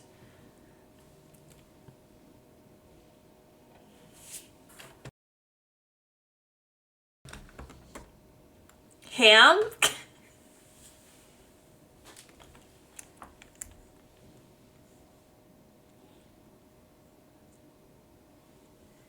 Seafood boil?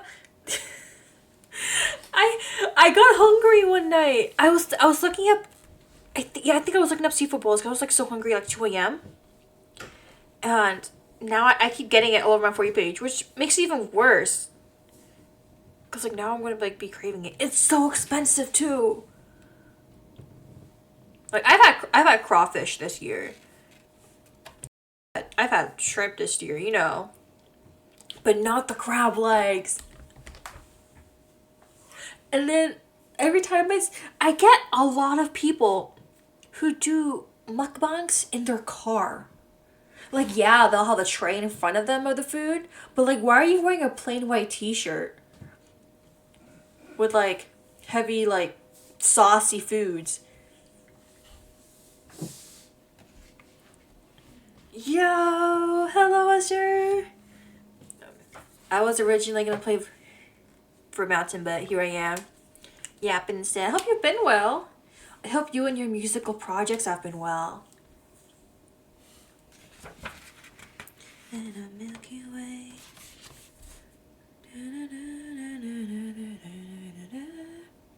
Those make me feel so nervous. What if you spill it? I know! That's literally me every time if I watch them. I just woke up. Please tell me it's morning time where you are. If you ever want to sneak peek, hit me up. Okay, maybe, because I also, as much as I am tempted for a sneak peek, I also want, like, hearing the entire ensemble together, like the final product. So I might just wait for the premiere. Oh, definitely. Okay, I'll believe you. And then I'll think to myself, she believed he lied. She believed they lied. Speeve.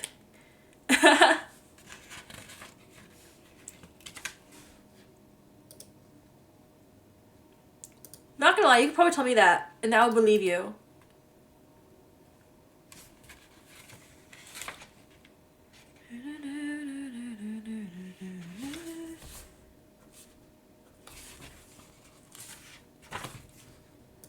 Is this true? Speeve, yeah!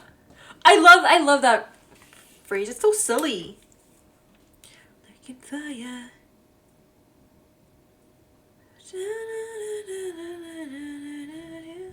Should I fears?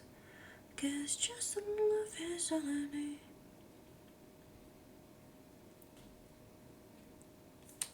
Oh my god. I'm like thinking of like random things to talk about. I think I mentioned this. I went to Barnes and Noble yesterday. And I bought 2 books. I didn't think anything of much of these books. But my friend was like, oh my god, you have a type in books. Because both of these books I got were sapphic romances featuring Vietnamese American protagonists. And I was like, oh my god, book haul, yeah! So I got my first book. It's a YA romance called A Ban Me for Two by Trinity Nguyen. About 2 Vietnamese girls falling in love in Vietnam. One from Vietnam, one from the US. And I was like, oh my god, representation. And then the second one I got is a graphic novel called If You Will Have Me. It's very cute. Oh my god, I have to show you guys. Wait, let me see if I can post a link of the 2 books. So you guys can look it up yourselves.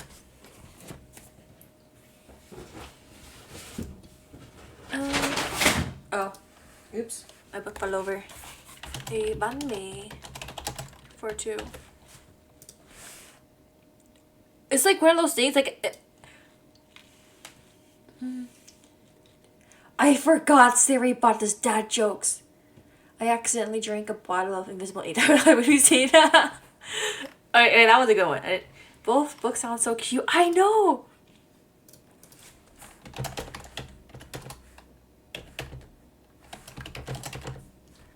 It's like those, it's like growing up. Siri makes fun of someone. Yeah, I had no idea until like a couple streams ago where I did the same thing. I was like, damn, I had no idea. Oh my god, this one, I read this book, I finished this book a year ago last year. Like almost exactly a year ago. And it's so cute.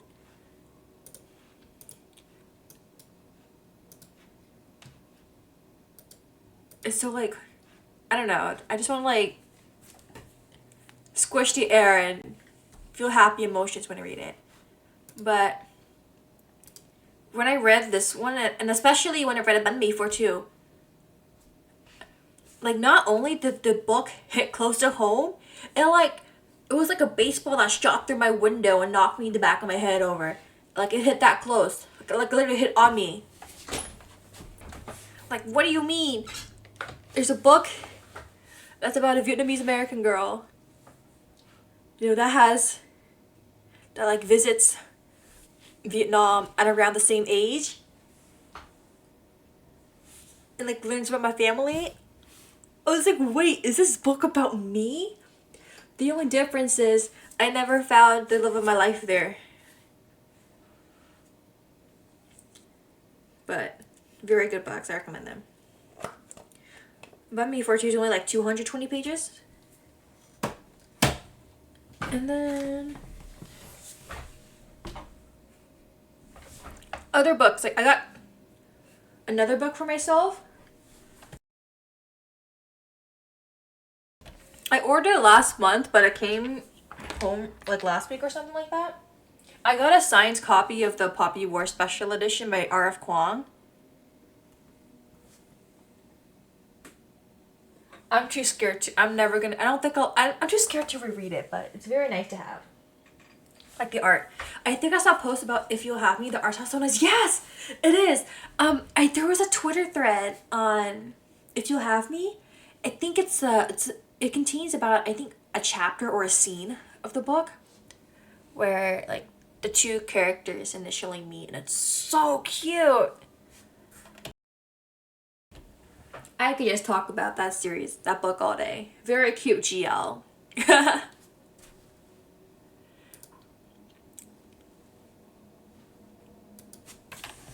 I can't think of anything else. I'm going through my annual list now. It's so bad for me. I refuse to look at my plan list.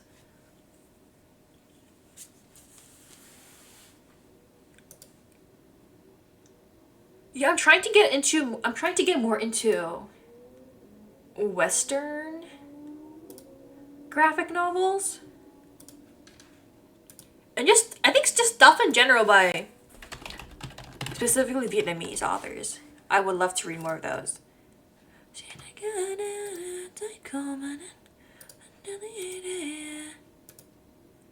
I think there's one that I really enjoy. It's a webtoon turned graphic novel called Covenant. I think it's a webtoon.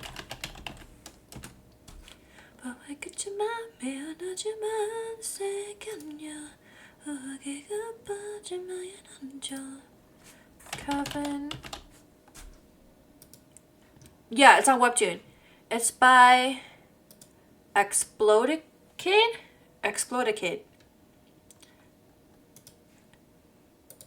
Like the queer vibes and like the fighting. It's very cool.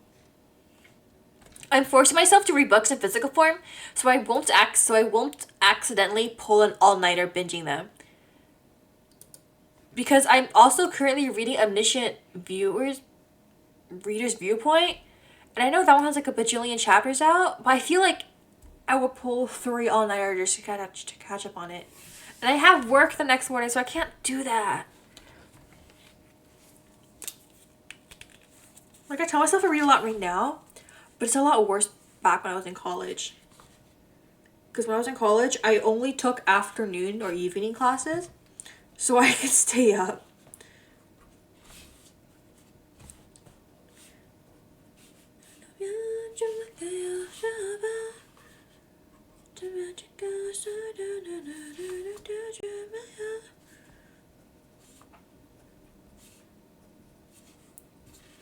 And then, oh my god, also, not only did I want to read those books, but I also want to try to read more banned books.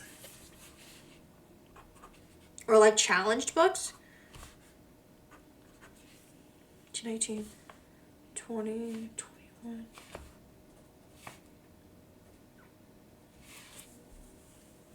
I only heard good things about Orph. I really want to check it out someday when I finish more stuff on TBR. Yeah, Orph is a really long series, so I totally would wait. Cause I know with the physical manhwa, like the physical book manhwa, I'm on like volume 4 or something like that. And I was talking to my friend who reads the webtoon online, and she was telling me, oh, the based on the pace of the volumes, it's probably gonna be like 50 plus volumes. And I was shocked. I was like, hell no, I'm not gonna catch up anytime soon. It's a great series, but I feel like it took forever. Let's be, we might be alright now. It's so fine, fine. Swear I will never let you down. Oh yeah. Okay. Not bad. 'Cause you'll always be my favorite. I feel like 50, I feel like I might think that's so many volumes. I know, I'm so used to like modern day mangas ending before 50. I know there are quite a few that extend past 50, you know, like Detective Conan and One Piece and stuff like that. I feel like Akatsuki no Yona is gonna be past 50. I don't know what volume Akatsuki no Yona is at.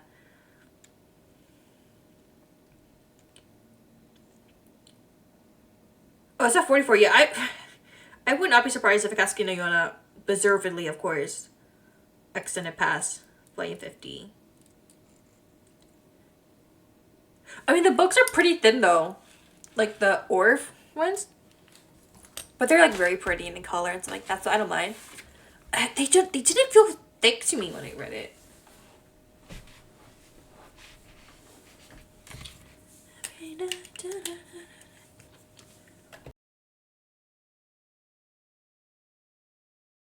Oh yeah, I know you like it now, babe. 'Cause you'll always be my favorite. Kiss and tell, but I try. Can't stop. Yeah, I feel like most, especially with the shoujo series I read, 7's usually the limit. Sometimes 11. Of course, we love it when they're longer than that, because you don't want like the universe you've grown and loved in that series to end. I'm just used to seeing shorter series. Let me see. There's this manga series I've been really enjoying. Thank you so much for the hydrate, Chef Taku. Oh my god. For anyone else about to talk about the BL I've been reading. My current favorite BL. I just recently read volume 10.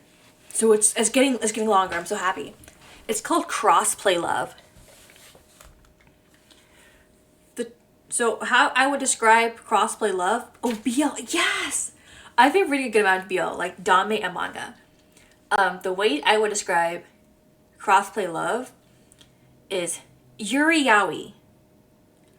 Not Yaoi Yuri, but specifically Yuri Yaoi, with Yuri being the adjective that describes the Yaoi in that book. Hear me out. I know it sounds confusing, but it's about two guys who are classmates. They both cross-dress as girls. So when they're in their in their cross-dress girl form, they like each other. But when they're in their everyday, oh my god, thank you for the head pass. Oh shit. I just realized I didn't set up head pats on my just chatting screen. I'll pat myself on the head instead. Thank you so much, Kirito, for that. I didn't even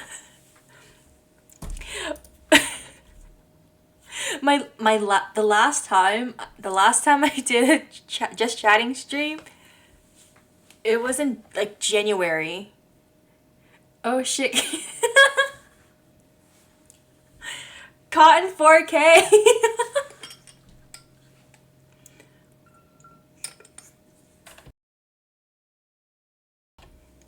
Wait, what time is it for you guys? What the heck?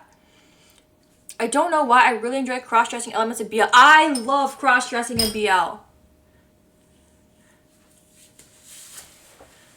We literally just got off Colin because he was a little like, I'm sleepy.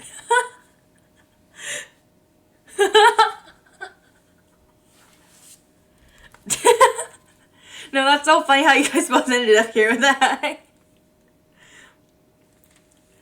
Wait, I'm guessing you guys aren't in my time zone. I know Chef isn't in my time zone. Isn't it like almost midnight? Damn it, guys. Well, I'm not gonna tell you go to sleep, only if you want to. Cause I make bad mistakes. I make bad decisions myself, so. It's almost, you guys are all ahead. It's only almost 10 p.m. for me. I'm in Pacific time. Almost 1 a.m. for me. Damn. As long as you guys don't have anything up early in the morning. I just woke up and haven't seen you stream in a while. I want to stay awake with you. Hey, oh my girl, Min. Yes. Oh my god. I listen to some V-pop. Okay. Min and Amy are my top two V-pop girlies.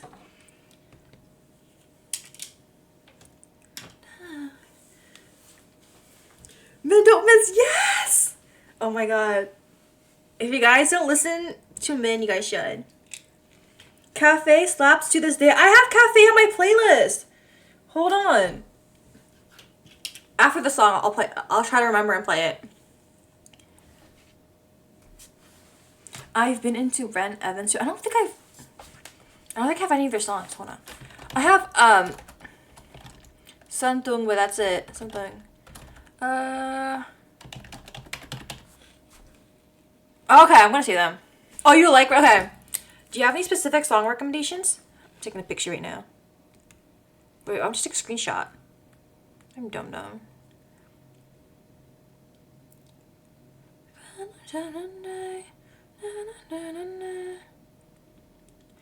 I keep trying to get more into V-pop.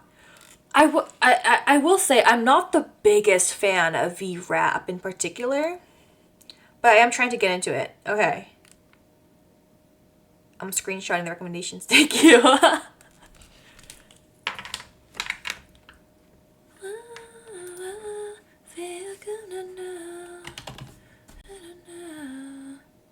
Oh, we're R&B. Okay, I'm gonna like them then.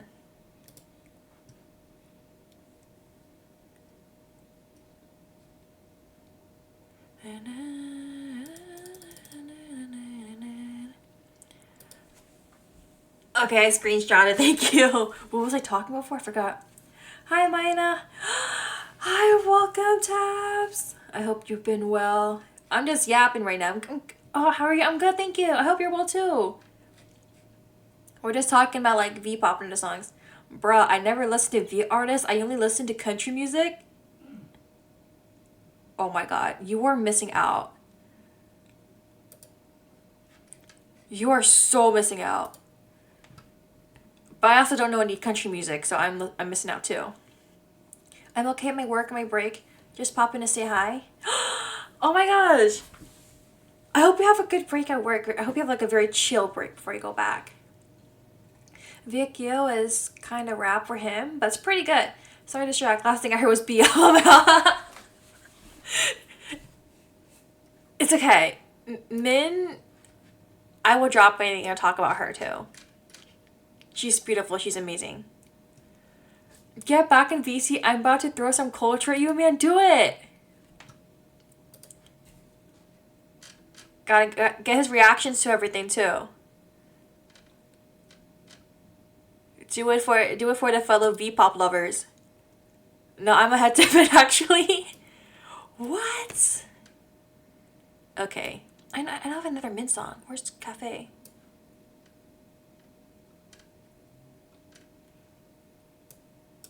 We love V-pop. Yeah, I was really into V-pop back in 2018, I think.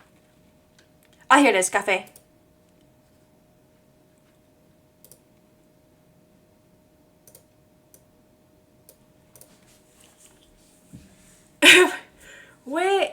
sick. I hope you feel better soon. Being sick is the worst. I just barely got over my cough, so it's the worst. The music video is also Chef says, yeah, I haven't seen,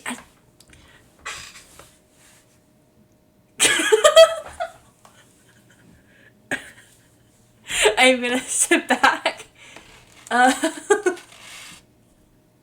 Wait, I need to get back into my BL mindset. Hold on. Oh yeah, crossplay love. Okay, my brain's working again. How I would describe crossplay love is Yuri Yaoi, with Yuri describing the yaoi because they cosplay as girls. So there's this guy, Hanae. He cross dresses as a girl and works in a maid cafe.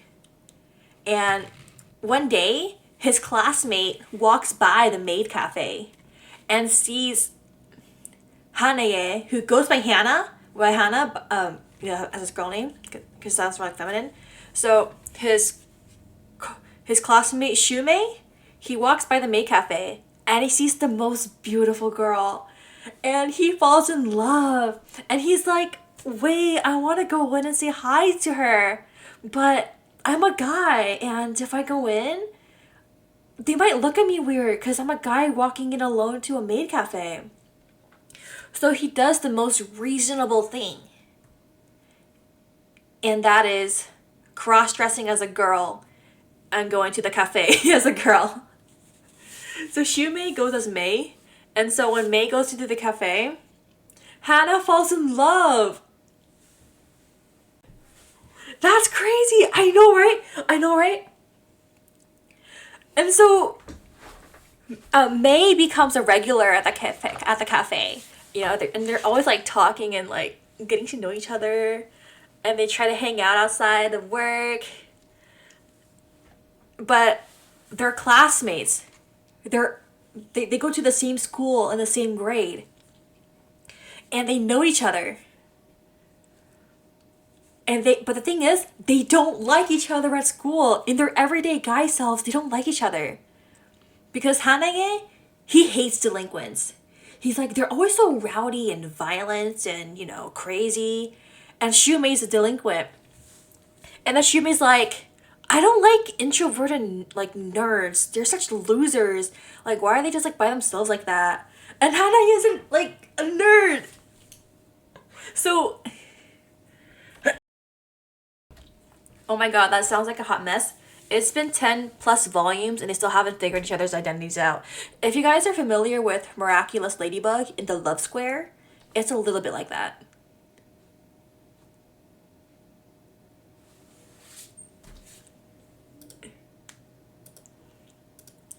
And there's this part in the manga where they're talking about how they hate the wind.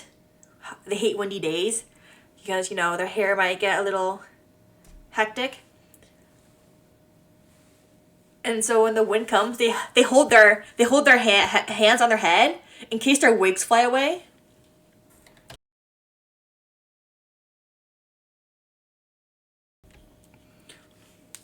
Oh my god, the love square dilemma. It's not even just a love square.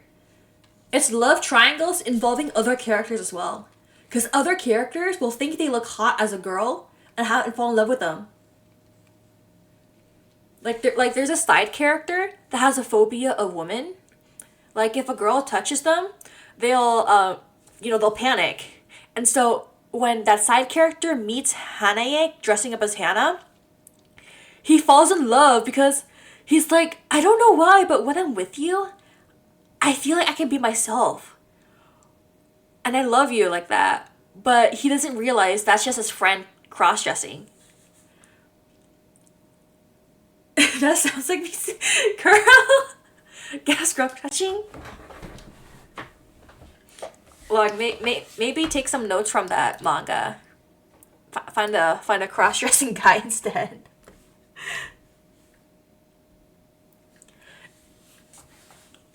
It's so chaotic. It has a very, like, it's very rereadable, I will say. It's like it's crossplay love otaku x punk. Otaku and Punk. That's the one that's called. I gave that one like a... Yeah, 95 chapters. Damn, okay. There's just one BL I'm reading.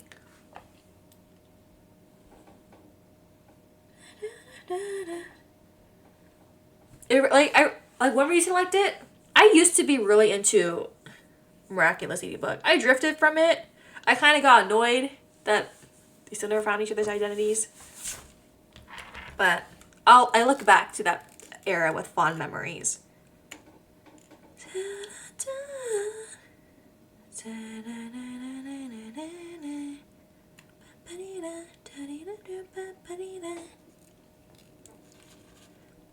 I'm trying to see if there's anything similar to that, because any list will show you similar series.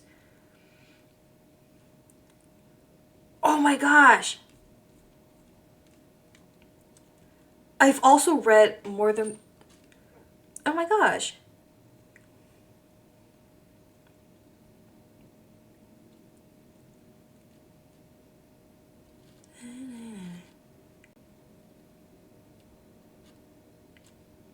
I'm just looking at other manga. There are a lot of cross-dressing manga I haven't read yet. There's this one I really wanted to read. What's it called? On and Off Work-Life Imbalance. A Lolita boy and a punk girl form a fashion-forward bond without realizing they already know each other. Ooh. Oh yeah, it's kind of similar. Would you? Because I know fine. Okay, that's good to hear, girl. You had me for a second there. Tonight. I'm just scrolling through my anime list and making myself realize I only watched 2 anime this year and I haven't finished either one. I watched... Do you have a subgenre that you like in BL specifically?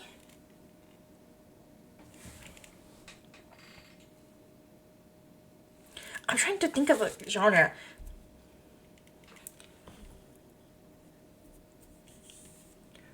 I don't know about genres, maybe tropes?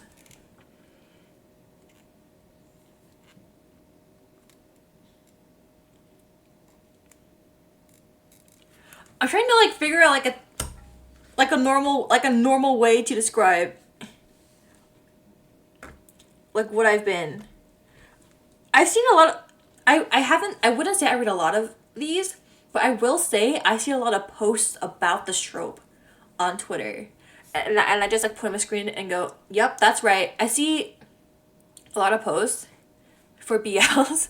They're like, oh my god. I'll choose to be like, oh my god, I love those BLs where the older guy is like the office worker centric BLs. The first one that comes to mind is Cherry Magic. I fucking love Cherry Magic. Okay. Office Worker is so good. I feel like not just in BL, but any kind of romance. I feel like a lot of stuff I like in manga is stuff I would never like IRL. Okay, I'm gonna wait through the ad for you guys.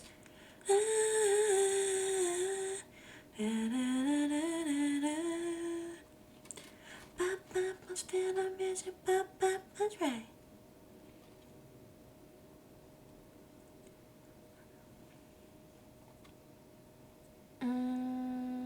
Sort.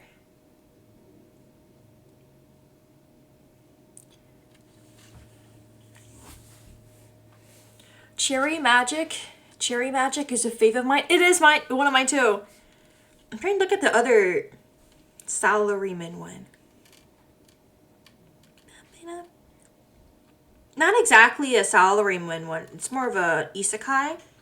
I also enjoyed The Other World's books depend on the bean counter. And that one's getting an anime, I believe. I'm really excited for that one. And then I also read Turns Out My Online Friend is My Real Life Boss.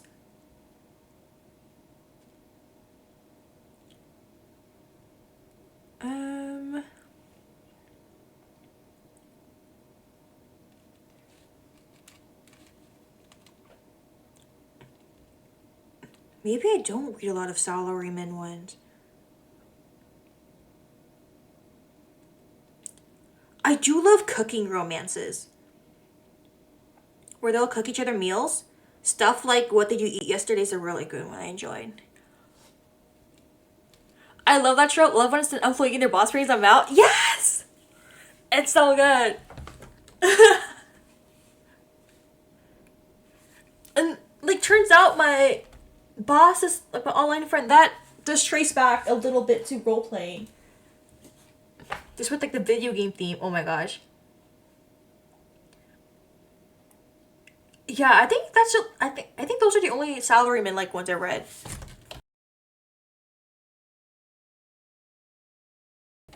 I love cooking, food centric, BL manga in general, dude. The food always looks so yummy. Oh my gosh, I have one to recommend then. Have you read? It's loading. Okay, it's only 3 volumes. The manga is called Let's Eat Together, Aki and Haru. So each chapter, I read so many office work of BL, I can't even count. Oh my god, I need some recommendations then.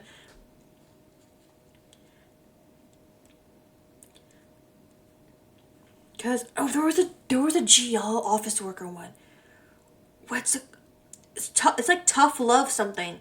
Oh my gosh, I need to look it up. I started reading it, but I never finished it.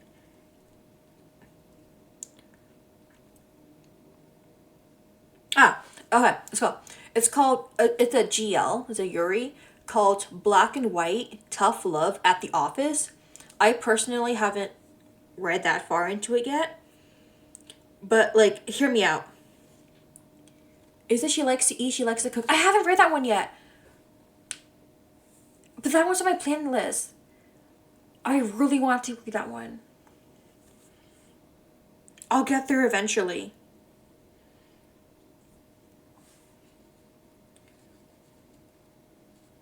Oh my gosh. But for the food one, I recommend, for the food BL, I recommend Let's Eat Together, Aki and Haru. They are college students, and each chapter they cook a meal together. That one is really, really nice. I love when the women in jail are mean to each other. And then like eventually warm up to each other, right? Oh my gosh, I do get that. I wouldn't exactly say enemies to lovers, but like they grow to like each other more as time goes on. Yeah, but with the tough love one, I read like the synopsis, and I was like, oh my god, I have to read this, because the synopsis is about 2 women. Like, one gets transferred to the department, and they don't like each other, and these women have a bizarre love-hate relationship that results in either violent office attacks or angry lesbian sex. And I was like, oh my god, they're either like banging each other, like punching each other, or they're like literally banging each other. And I was like, wait, that's so, that's like down the alley.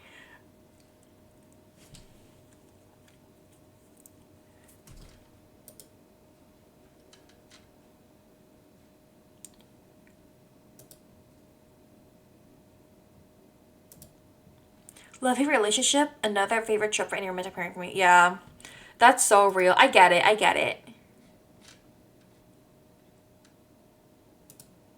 Oh, that's why. Actually, my shuffle was messed up. Okay.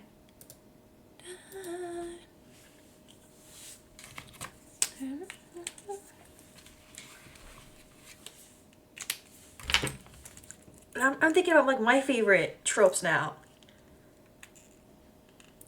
I just, if it's like a romance,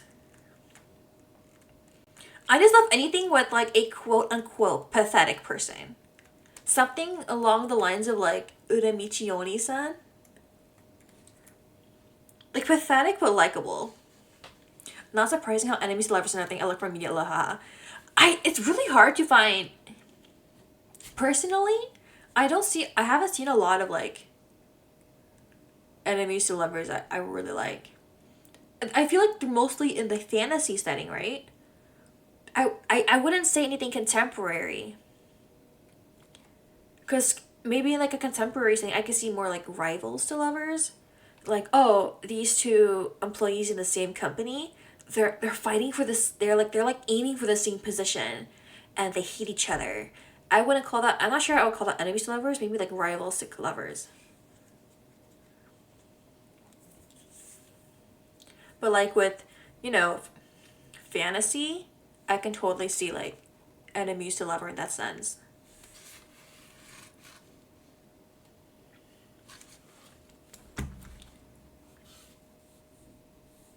Yeah, I feel like it works better in a fantasy setting because it just feels silly in a contemporary setting where Zelda is like, yeah, I don't think I can think of a single like enemies to lovers scenario that would work.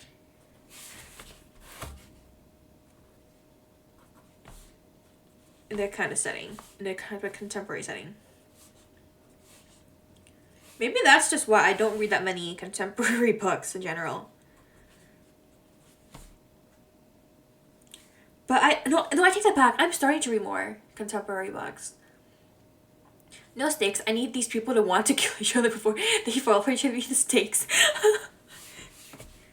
Like you have to feel something. Like or like they have to feel something. Like sometimes fluff is nice, but sometimes like we need the emotions.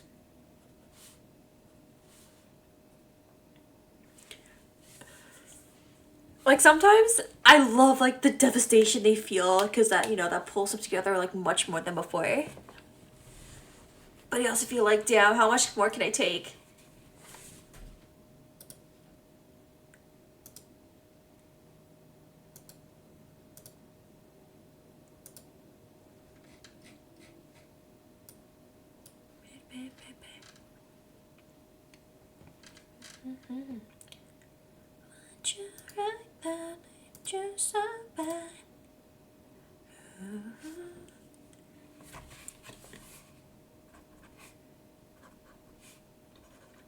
Personally, I think I lean towards fluff stories more, like the cozy ones more. I think just because I read books at work, so I can't afford to cry at work. But when I read a really good, emotionally devastating book, I'll let myself rot. Tippy tippy tippy tap tap. I will look into the food manga recommended. It sounds really cool. Yeah, Aki and Haru. It is a BL too. Or at least by the end of the manga, it's a BL. It's very like heartwarming. It's like Golden Retriever Boy and Black Cat kinda.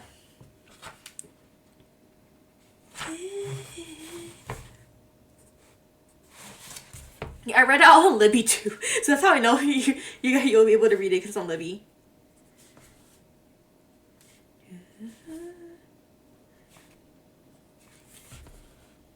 Like, I think regardless of time and place, there's always time for a good cozy book. I started reading the title's long. What's the title? The Very Secret Society of Irregular Witches. That's the one I'm reading right now. I'm really excited to read it. I'm like chapter 3 right now. Oh shoot, I accidentally closed my Spotify. Oops. There you go. I usually prefer the man in a romantic setting to be pathetic, but girlfriends have their charms. That's me. I like both, but when the guy's pathetic, it works too. There's a shoujo manga I read. The shoujo romance manga about this girl. I think she's like kind of... Wait.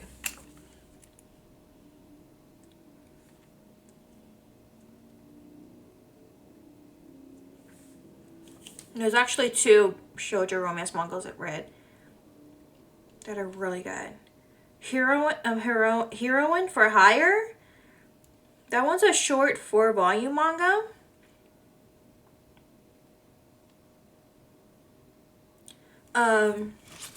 Shuko Kodakamine is strong. Too strong by the standards of some. She hopes to make a good high school debut, but that plan goes up in smoke almost immediately when she injures the attractive, charismatic Serizawa-kun and later suplexes him to boot.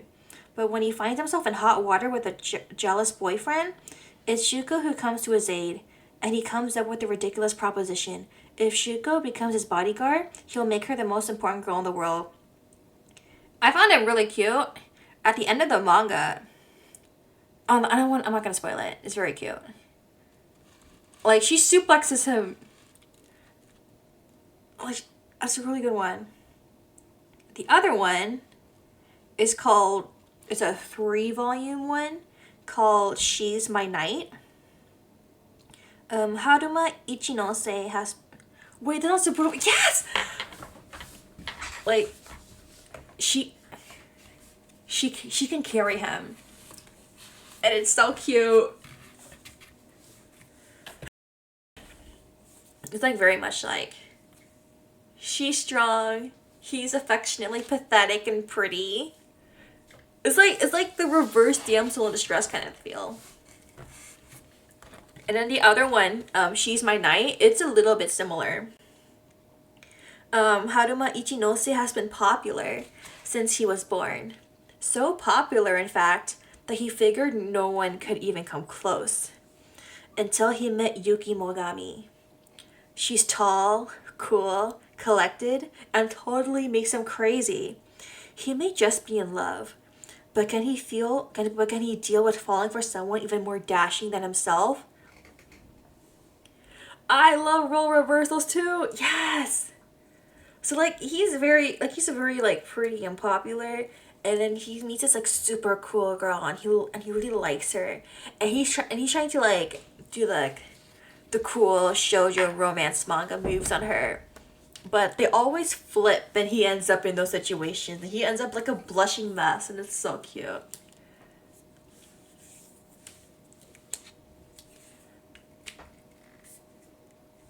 I'm just talking about manga. About cute manga. It's okay. It's been 2 hours, so I may as well get into it.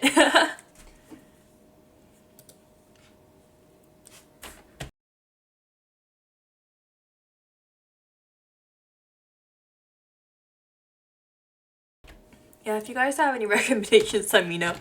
With manga, I'm more likely to get into it.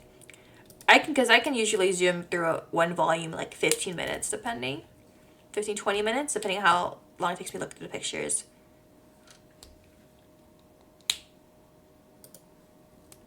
No, it's fine, it's fun. Okay, good, because I love doing it anyway. Like, too bad, you guys are stuck here with me. Like, you guys are probably 3 hours ahead of me, but it's okay.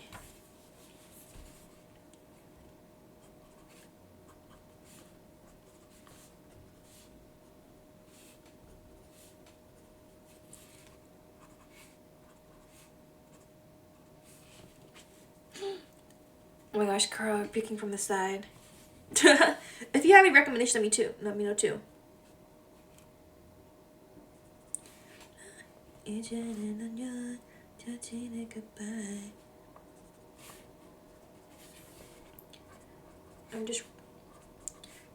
I keep yapping so much, I'm freaking need to decorate my planner. Sorry, what'd you say? Oh, I said if you have any manga recommendations, let me know too. Because I'm just taking any and all recommendations right now, because why not?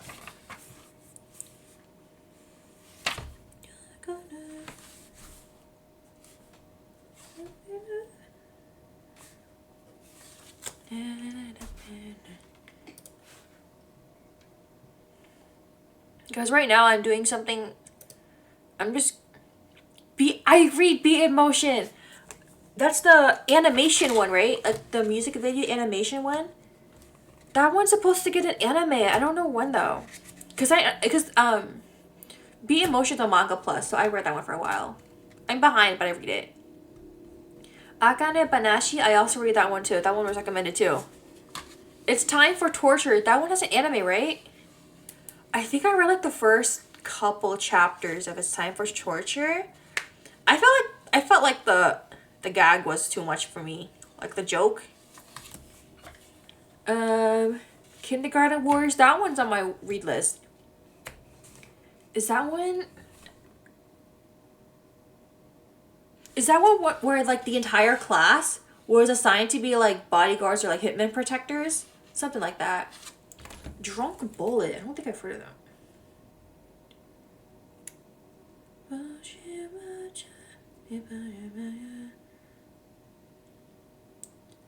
Those are mangas I'm following. Damn, you read a lot too. Wait, this main guy's kind of cute. wait. Okay, he's cute. He wears glasses. Oh, he has one eye covered. Black hair, blue eyes, of course. I'm sorry, I'm a simple person.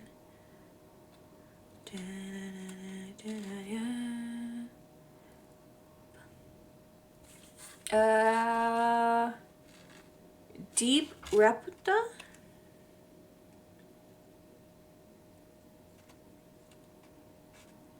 I have not gone on Manga Plus in so long. I think the last new manga I read on there was Service Wars, and that one already ended. Ooh, okay. I'm taking note of these. Shiba Inu. That one sounds cute. I love Shiba Inus. Wait, why does he look so angry?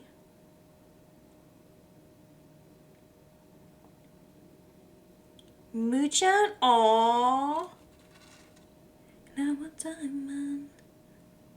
Wait, it's a ghost? I don't know, I'm showing the tags. I can't stop myself. It's okay, I found it recently. I really like blonde hair characters. I like white hair characters, white, silver hair. Specifically white or silver hair or long hair. So like characters like Kija from Akatsuki no Yona. Hell yeah. And Sesshomaru. I'm still scrolling. No Gyaru. In this class. What about that white Carlotta from... Okay, hold on.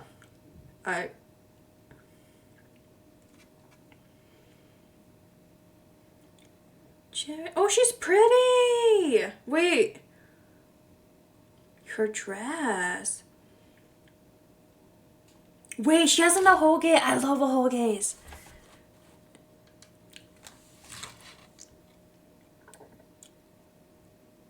She's so pretty. She hasn't... I also love ahoges.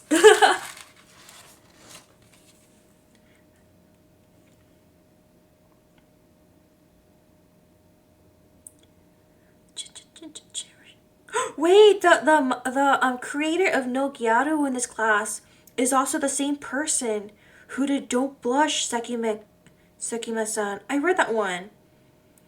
Man, Don't Blush Sekime-san, it's cute, but I waited till the end of the manga just for that. Which makes sense for them, but it's okay.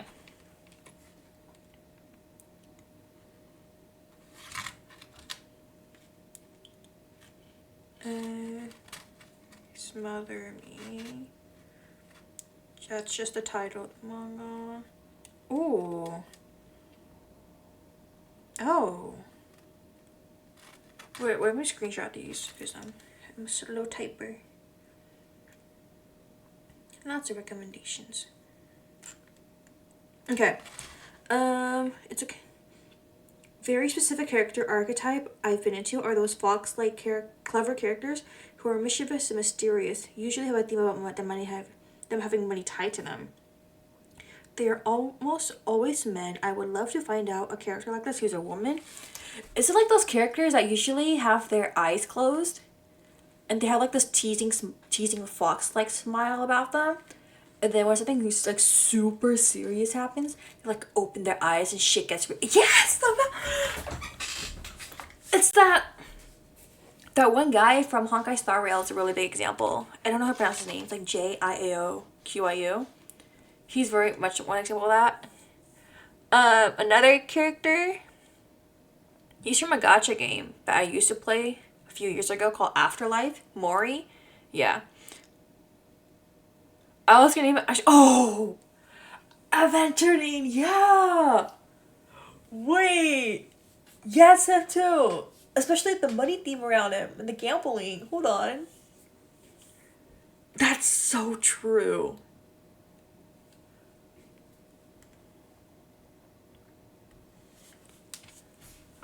Stop. You're gonna be. I'm gonna think about him now. I almost got into Honkai because of Aventurine, but I held back. He is so much freaking. Just resist. His gotcha banner is not even here anymore. Save the money, save the time, save yourself. Wait, what other characters are like that? Not so I can take notes too, but.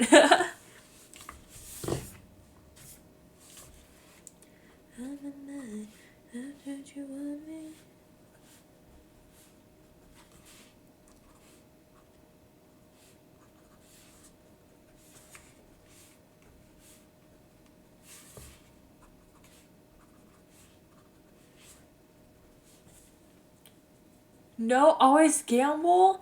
What? Why are you encouraging bad decisions? This isn't Mahjong Soul. I actually did download Mahjong Soul. I don't know when I'm gonna play it though. I know I should eventually because I have the game now. One I know personally is okay. Hear me out. I don't like him that way, but the fox from Animal Crossing, who sells you both legit and fake painting of sculptures. Wait, I don't play Animal Crossing. Let me look this up. The hear me out is so funny. Animal Crossing, fox, art. Is it Red? Is his name Red? Jolly Red?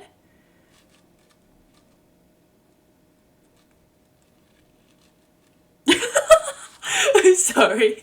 I just looked up a picture. Yes, Red. Wait, do we ever see him with his eyes open? Wait. I just saw someone make. Not the way please him. Okay, okay. I believe you. The problem is.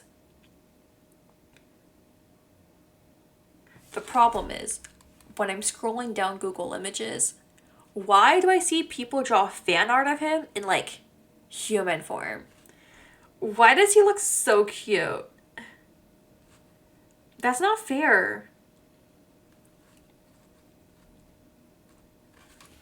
He is merely an example. Okay, I believe you. I believe you. I got my eye on you. I believe you.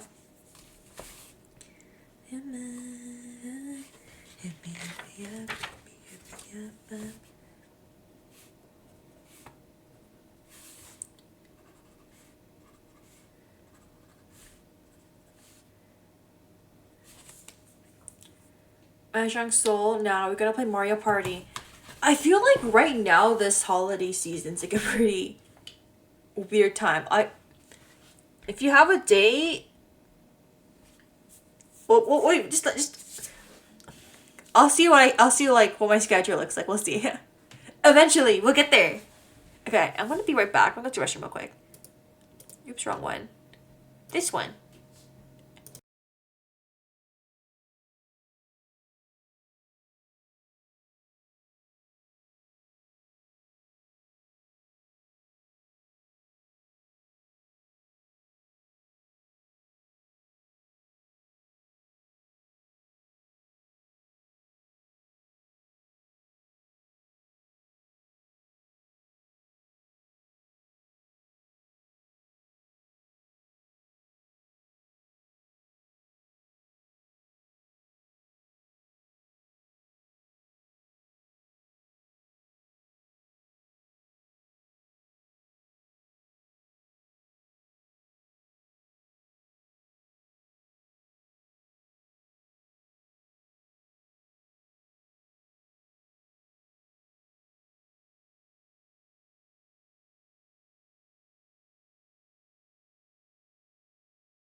Okay, I'm back. Hancock Fitzgerald from Final Fantasy's Blonde Associated with Money. I paired him with a player character in that game. Not a dating game at all, but the game is popular with fans who do enjoy shipping and pairing fun. That sounds so fun! Wait, let me look him up. Hancock Fitzgerald. He looks so... Oh! I was gonna say he looked so silly when he took off his glasses, and I was like, oh, I kind of understand. He took off his glasses. I was like, oh, okay. If I have a date, you can give me one. Whoa. It's so good. Welcome back, thank you. He is silly. I'm like, I'm just looking at the glasses. I'm like, oh my god. He's just a silly guy. Supersonic. Supersonic. What's the story behind the glasses? I'm so curious. He's so silly with them on. Who was just a silly guy? Hancock Fitzgerald from Final Fantasy. Why does he look so silly with the glasses, and then he takes off the glasses and he's hot? That's not fair.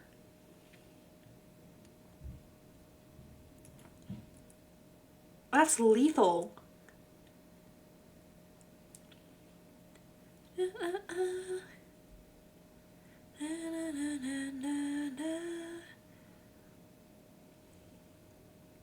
They also cover their eyes with glasses. I forgot that trope. Oh my gosh. Yeah. Like they... Man. They look so silly. That trope, I get it. There's this guy with Mashal in Mashal. He's like the opposite of that trope. He looks really good with glasses on, but takes off his glasses and his eyes look like the number 3 with how silly they look. I just love characters with glasses.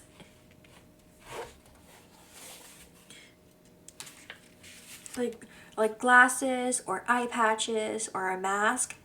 I don't know. Noted? You're taking notes. Look away. You guys know nothing. When your character meets him, he seems fishy because of story context, but you later find out he literally helps you because he wants to, not because of obligations. So I'm like, well, that's so sweet. What the heck?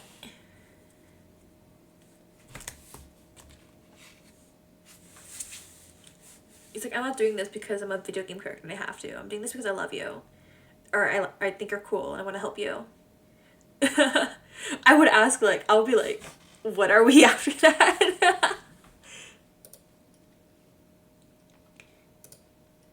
Like those TikToks where you see, like, a person, usually a guy, doing something, like really friendly and sweet. And you're like, damn, what are we? Like, there's this guy on TikTok who posts, like, daily vlogs about him going out to eat and going to events, but he does it all using public transportation and walking. So when he's like walking to the bus or something, he'll like make eye contact or like stare a little at the camera, and then the comments would be like, oh, if that was me, I'd ask, what are we? And I feel like that's me when I get to a pretty good part on the anime and stuff like that.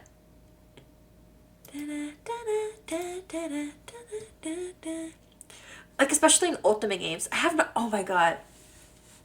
I need to get back to playing Ultimate games.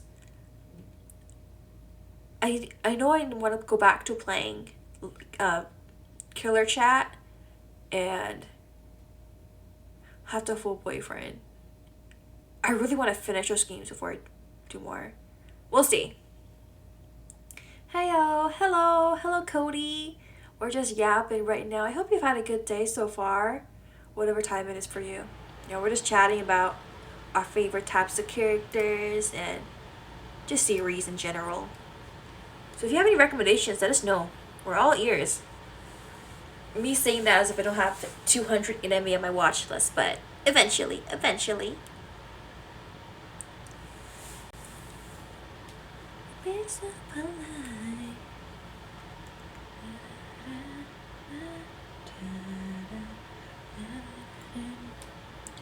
Cho Hakai, best husband. Oh, wait, let me look at it. Who was that? Cho. No, I searched up Cho, and the first result that popped up was Cho'Gath from League of Legends. It's so embarrassing. Oh wait, Sayuki. Oh my god. What? You've recommended this guy like 3 times before. I always forget. This one I did add to my watch list. 0 progress. I feel like I just read it at this rate. But every time I look at him, every time you comment about him, I'm like, damn, he is cute.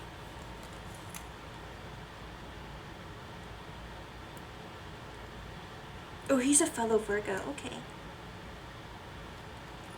And he wears glass. Oh, monocle. I love monocles. Like, in addition to glasses, monocles are where it's at.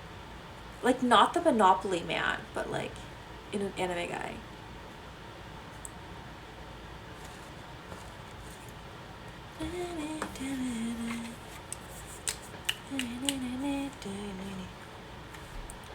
I'm trying to think about who I can recall had a monocle. But like, I keep drawing a blank every time. Eventually. He will forever be my #1 husbando role model. A role model? Oh my gosh, if he's that impressive, I may have to take notes too. For all the cute guys and gals out there. I can't be a girl failure villainess anymore.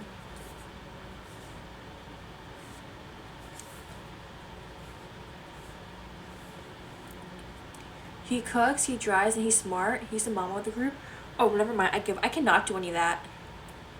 Not the Monopoly man. Hear me out. No, I don't mean the Monopoly man. I mean the monocle. I think monocles are hot. Okay, but the cooking, the driving, he's smart. I could never. I could do like a mean instant ramen.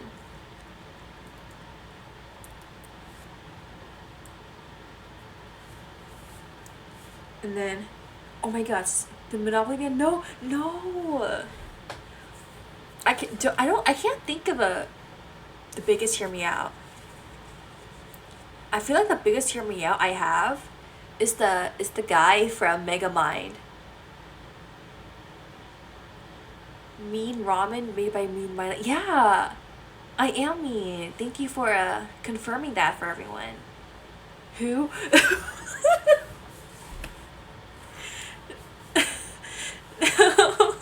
I tried to draw.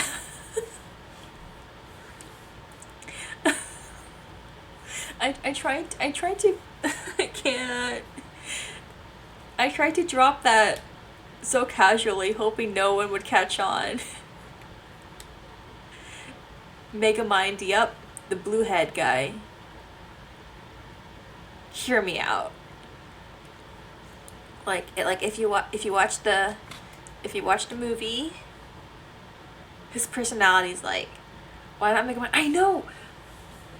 Last year I went on a trip with some friends that I hadn't seen in a long time, and we did PowerPoint presentations for each other. And so one of my friends did a Smash or Pass presentation, and the Megamind guy was on there, and all my friends looked at me weird when I said Smash like in like milliseconds. They're like, you didn't even think about that. I'm like, no, I've been thinking about that for longer than you think. He is kind of sexy. I know, right? He's got a sexy mind. Like, I'm like twirling my hair a little bit, you know? Instantly I'm out. No, but like the hear me out trend on TikTok. Some people,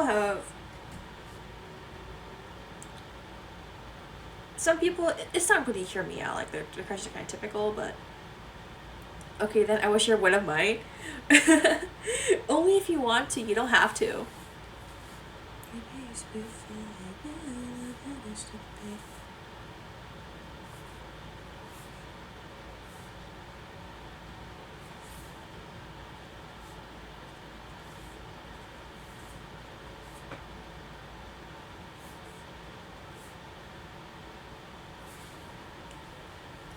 Only if you feel like exposing yourself for the audience.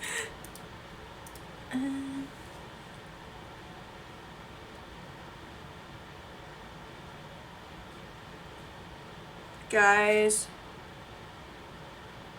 Guys, I messed up my calendar. Oh no. I'm so mad at myself. So there's a part in the calendar. Oh, that's why.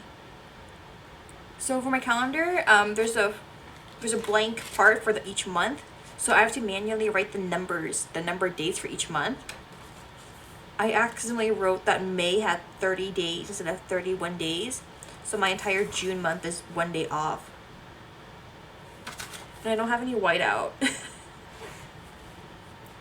Gil from Nemo? Oh, hell yeah. He's hot. He's the fish with the scar, right? In that fish tank? Oh, hell yeah. It's okay, you don't have to be embarrassed. I love him too. He's hot. We can have... It's not even bad taste. You have good taste, don't worry.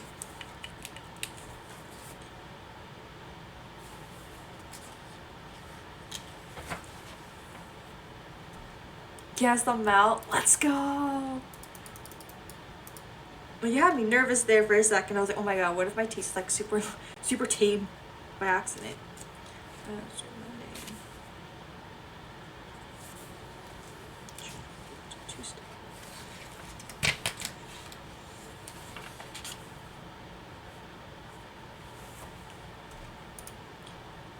Dilf energy if I must be. Oh, stop. Nah, like older love interests hit different. I have a manga recommendation for that. It's so bad for me. I feel like I have a recommendation for almost everything.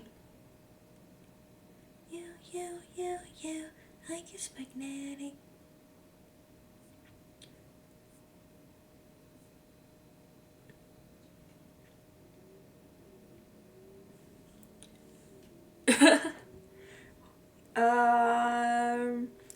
Sesame salt and pudding.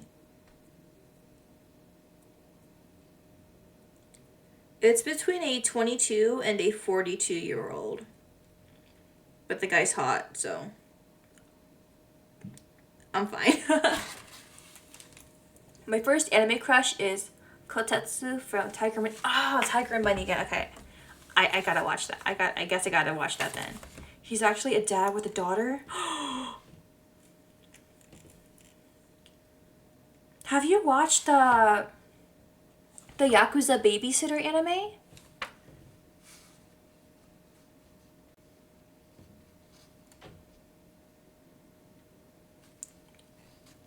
Wait, oh, he's the protagonist, right? Or one of the main characters? No, I heard that. Yeah, there are some dilfs in there. Another one I liked. Okay, I don't know why, if it's just me. I've watched quite a few father-daughter anime. Yes, you mainly follow him and his work partner. Oh my gosh. Okay. I'm taking notes. So like, I'm going to watch Tiger and Bunny eventually. And then I have the Yakuza babysitting one. And then...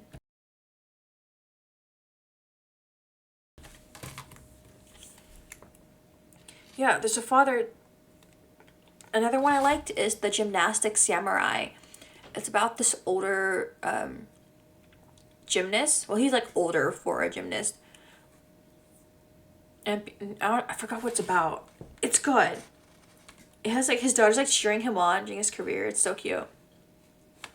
Older silly man, pure with a serious younger yoke. Yeah, the vibe. You reminded me I should read I'm a Demon Lord. I got remarried to the mother of a hero, so she became my stepdaughter. Wait, so the hero is a step... Okay, that's like the familial tension right there.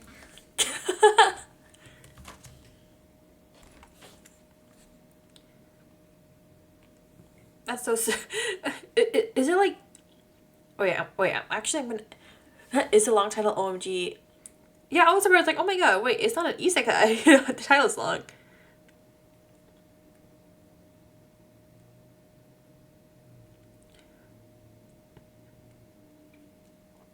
What's that anime I completed? Oh, another father-daughter one I really enjoyed is Kakushigoto. The series, just like just based off the title, it sounds cool. Kakushigoto, it's another father-daughter anime where the father is trying to hide his career from his daughter because he is the author of a popular ecchi manga. And he's like, I don't want my daughter to be embarrassed when she finds out her dad draws like fan servicey cleavage for a living, you know? And so there's like a bunch of shenanigans where he's trying to hide his career. The series is actually, oh, really, really cute. Okay. Wait, I'm gonna take note of that then. Maybe I want to read it. Or read or watch it. Okay, I screenshotted it. Okay. I'm interested now.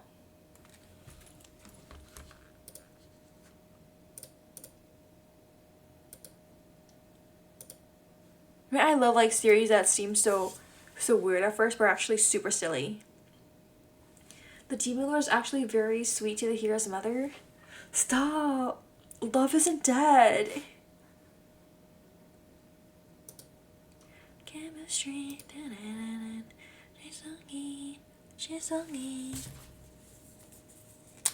And he actually tries to. Wait, he tries to help the hero beat him?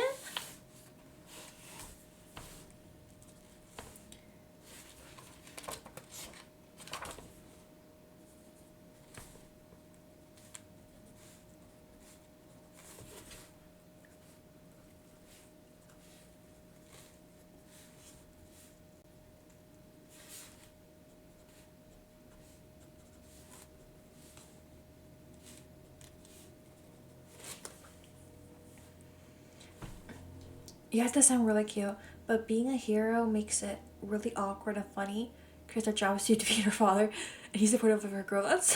Wait, that's so endearing. That's so sweet. What the heck?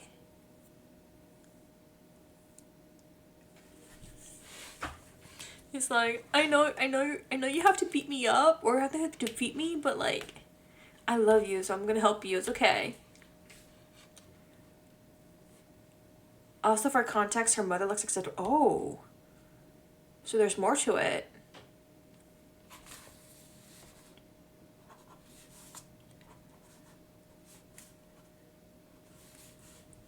And her dead wife is also supportive of the relationship.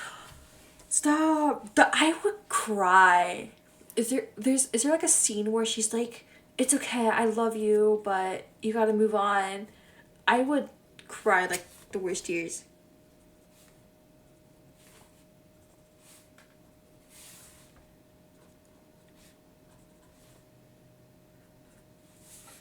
Something like that. Oh, okay. I know that reminds me. I think it was like a small like trend or something, where, yeah, that's so cute. That's so sweet, man. It makes me want to read it now. It reminds me a little bit of that trend where couples would ask each other, "Oh, hey, if I died, how long would you wait until you moved on from me?" And like some people were, I think they were joking, but they're like, "Oh, I would never want you to move on." I was like, "Damn, okay." But I think it's very like sweet when I see like in media couples are supportive of each other. Like, damn, love isn't dead. Like you love them, so you allow them to let go when it's time. Because you'd rather they be happy in the long run. It's really, really sweet. Yeah.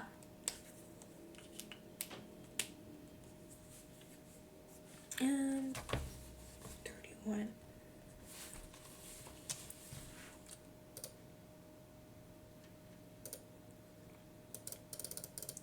Man, I'm just trying to vibe and I'm getting like the emotions preparing to read this series now.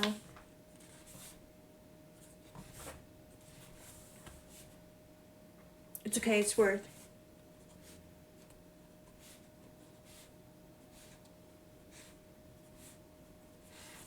I know there was this manga about.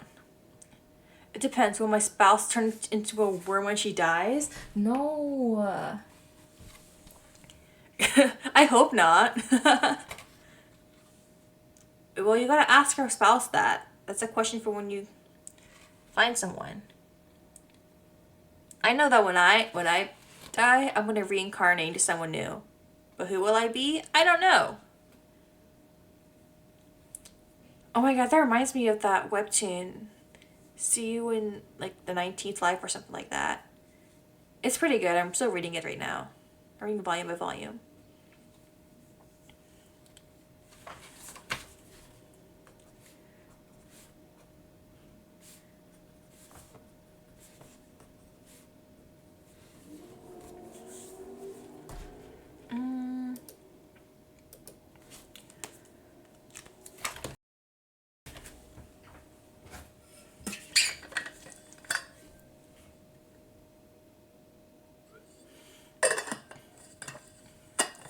Okay, so it's almost 11 o'clock for me. I didn't expect to go live for almost 3 hours. I expected it to like end an hour ago. I said it'd be a short stream, but I guess not. But unfortunately, I have to work my 9 to 5 tomorrow, so I can't be live too late. But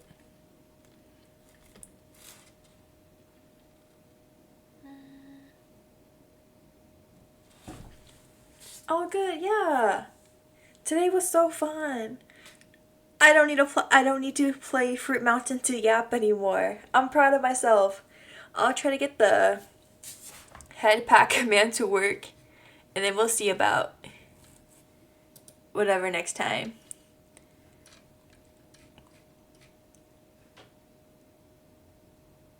Boy, you could still play Fruit Mountain. LOL. Yeah, but like my game was so laggy today, so next time I'm hoping it won't lag on me. Then we'll see. Tomorrow and Wednesday I have us offline. Oh, thanks for streaming. Oh, I was trying to see your Yap again. Thank you, thank you. Yeah, for the past week, I was like doom scrolling and not feeling mentally there, but I'm good again. Today was so fun. That's why I'm back. Tomorrow and Wednesday are big maybes. Likely not because I have work. Thursday I'm gonna go live again. Maybe Killer Chat. Maybe Have to Full Boyfriend. Maybe Valhalla. Maybe something else. I don't know. And then Friday and Saturday I'm doing IRL stuff. I have a friend's miss celebration and a family member's birthday, so I won't be able to go live those days. But next week, hopefully I can go live more. Well, thank you guys so much for dropping by. It meant a lot. You can just chat, and I could absorb your recommendations like I'm a sponge. I'm not a sponge though. I'm not a worm. I'm a villainess. I just yap and made me think about things I want to do in 2025, like more book content, more co-working content, and I'm hoping to get my live 2D model next year. I have not heard back from the artist, so I'll need to wait for them, and then I'll be good to go. We'll see how long that takes. But thank you guys so much. I'll see you guys Thursday as of now. And I hope you guys have a good night, afternoon, morning, evening, whatever time it is. Get some sleep, all of you. Okay, I'm gonna go now. It was a chill, lovely stream. Good night, everyone. Yeah! Thank you all for dropping by. I'll see you guys next time. Bye-bye.